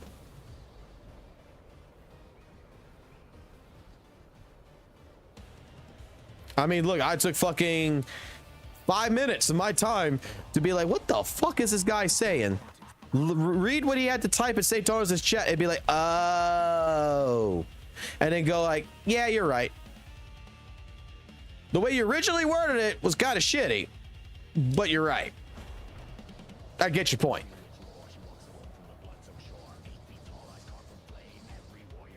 So again, we're over exaggerating what Fob said, even though he retracted and corrected it with the proper fucking terminology afterwards. Because when he originally just said it, it's just like, you know, he just said it. It's just like, oh, they play the same, because he wasn't really meaning it. I mean, like I said, it's very straightforward. This is not a person who's playing Wuthering Waves. This is not a person who's really, you know, playing Wuthering Waves. He's just being straight with his talking. He's just putting basic concept down. Because I don't expect the person who is playing Wuthering Waves to understand terminology good enough to explain themselves really well. If the guy is mainly playing ZZZ or fucking Genshin or whatever other fucking game, but he's, you know, dabbling in Wuthering Waves, I would assume that you give him some leeway, because the guy is relatively trying. It's just that he's coming off, you know, as a person who's a noob.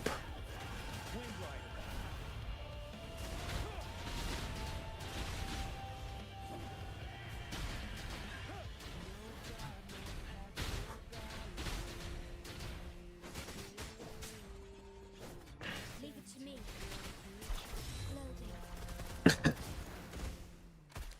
Right, this would be basic knowledge that anybody who played the game for a week would understand. And that's what, like I said, like with Fob, you know, relatively new, relatively understanding concepts. But we're going to over exaggerate this man's shit, his opinion, to try to make him seem like he's the dumbest person in the fucking world. Yeah, no. The person who's the dumbest person in the world is the person who's going to say that gacha revenue is a scam and make a video about it. The dumbest person in the fucking world would be the person that would say that, you know, Wuthering Waves has the best elemental system when it doesn't have an elemental system. The dumbest person in the world would be the person that is ignoring the fact that there actually is power creep in the game, and it's been here since 1.1. And try to convince people that power creep doesn't exist.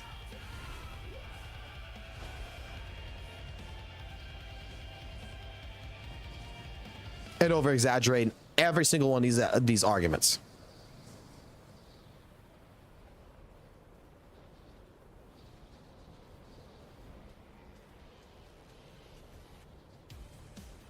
That's why I would give Fob more credit.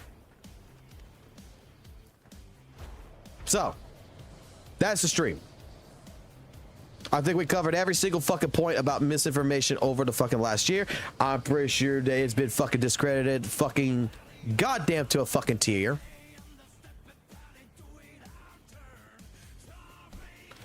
And I challenge anyone to fucking try to fucking tell me I'm wrong and explain it to me. Because the moment I'm proven wrong and I can, and it's actually proven wrong, is the moment I'm going to be like, oh, okay, yeah, you're right, I'm wrong. And I'll take full fucking responsibility on it. And I will correct myself after that.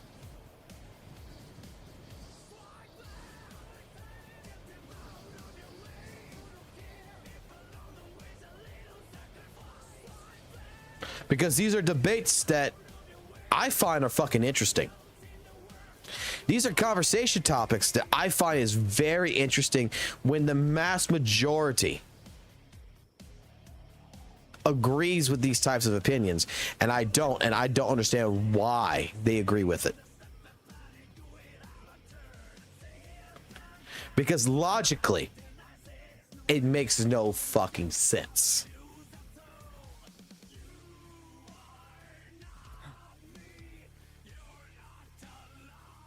I mean, logically, you put sugar in fucking water, it's going to be sugar water. It's going to taste like sugar water. Why the fuck is someone trying to basically say that if you put sugar in fucking water, it's going to taste salty? That's the way I see all these arguments 9 out of 10 times, is that it's completely a 360 and it makes no sense.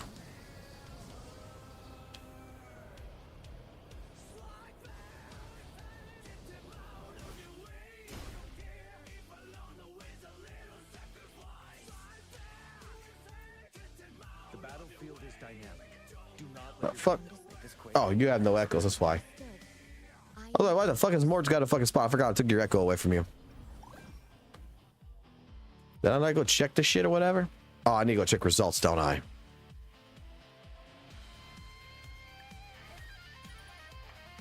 Yeah, I don't give a fuck about it. I lost the race. It don't fucking matter. What's the point of watching the race if I already know I lost the race? All right, Calchera versus fucking Jinshi here. And then we gotta wait for the next fucking part. Okay.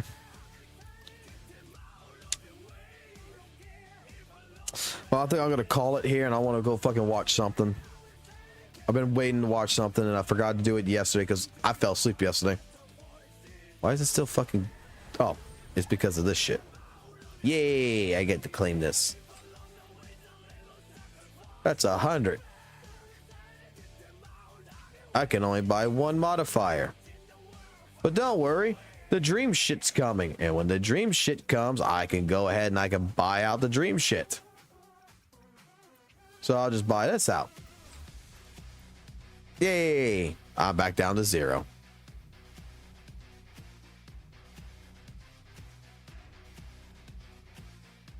And they should. They 100% should call out Saint and not worry about fucking Saint trying to retaliate or anything. And honestly,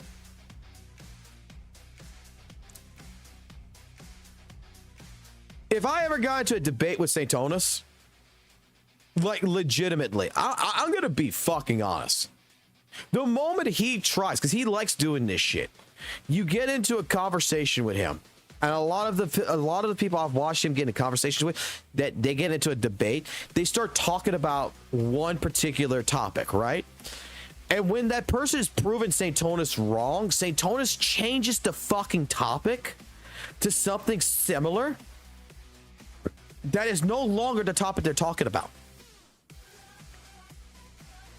Fuck, even what's her name? Fucking the fucking cat girl fucker, the fucking VTuber shit.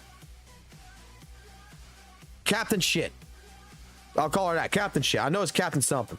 Well, Captain Shit over there and him got into a fucking argument during the time of fucking Brandt. Someone showed me the clip to where even she called him out on that shit. And he did not like it.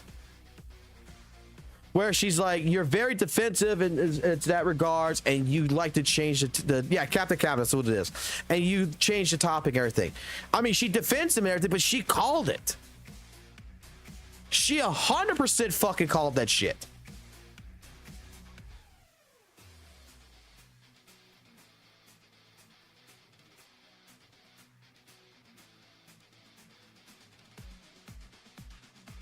Because she's talking about one thing, he's talking about another, and he's getting upset with her, and she's like, can you stop talking about this while I'm talking about this?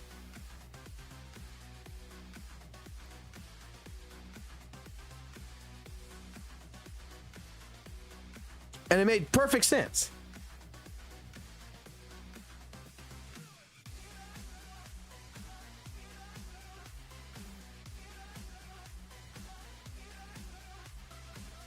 I need to check something real quick. But I think that is the thing. Like, if you have me in a debate against Daytonas, I would not fucking let that. I would not let that shit happen. No. We're getting back on this topic. We're not talking about this topic. This topic has no fucking bearing on this topic.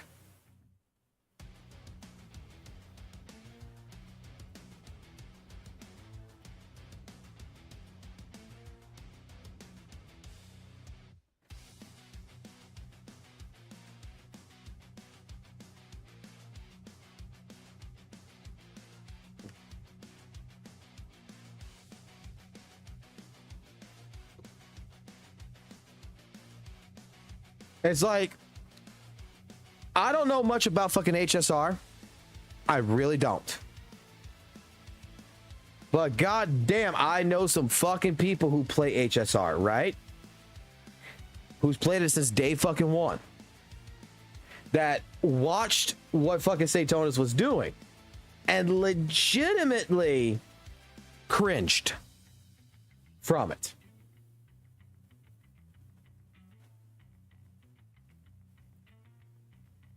Because that's not how you play HSR, like I was told, first of all.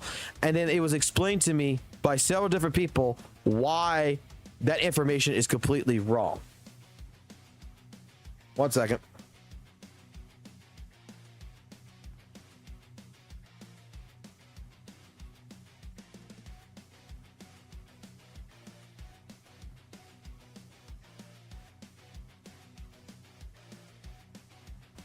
So, I'm back.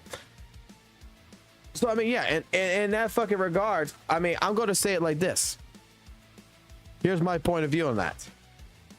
You're an HSR player. I just jump into HSR. Okay? I got a general basic knowledge, not an advanced knowledge, just a general basic understanding. Do I have the right to come into your home and shit on your fucking dining room table and tell you that they're and just do that and try to come up with some fucking bullshit? I don't think it's right that when you're not as knowledgeable and you pretend to be that knowledgeable, to be able to go into someone else's domain and try to tell them that their game or whatever sucks when you're not that knowledgeable in that department. And you're clearly being disproven on that. Whether it's HSR, ZZZ, that information. It's even more ridiculous when your own fucking chat of people who's been there, who has subscribed to you, who has the fucking little icon, is telling you, hey, dude, you're doing this wrong. Morning, Noisy. Again, misinformation is being provided to games like to the entire fucking content creation of within Wuthering Waves by certain individuals, mainly one, that is misinterpreting, misinforming people from trying to rewrite descriptions and being basically mistranslating what is being presented to him.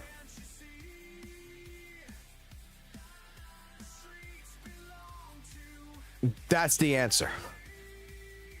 That's why you can discredit it.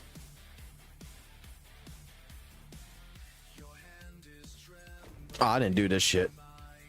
I'll do it tomorrow. I ain't doing that shit now. I'm gonna be calling it here.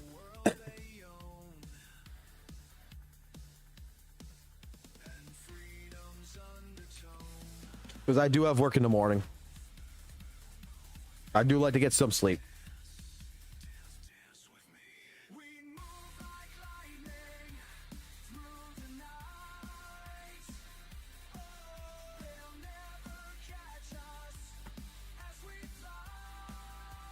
Oh, not a problem.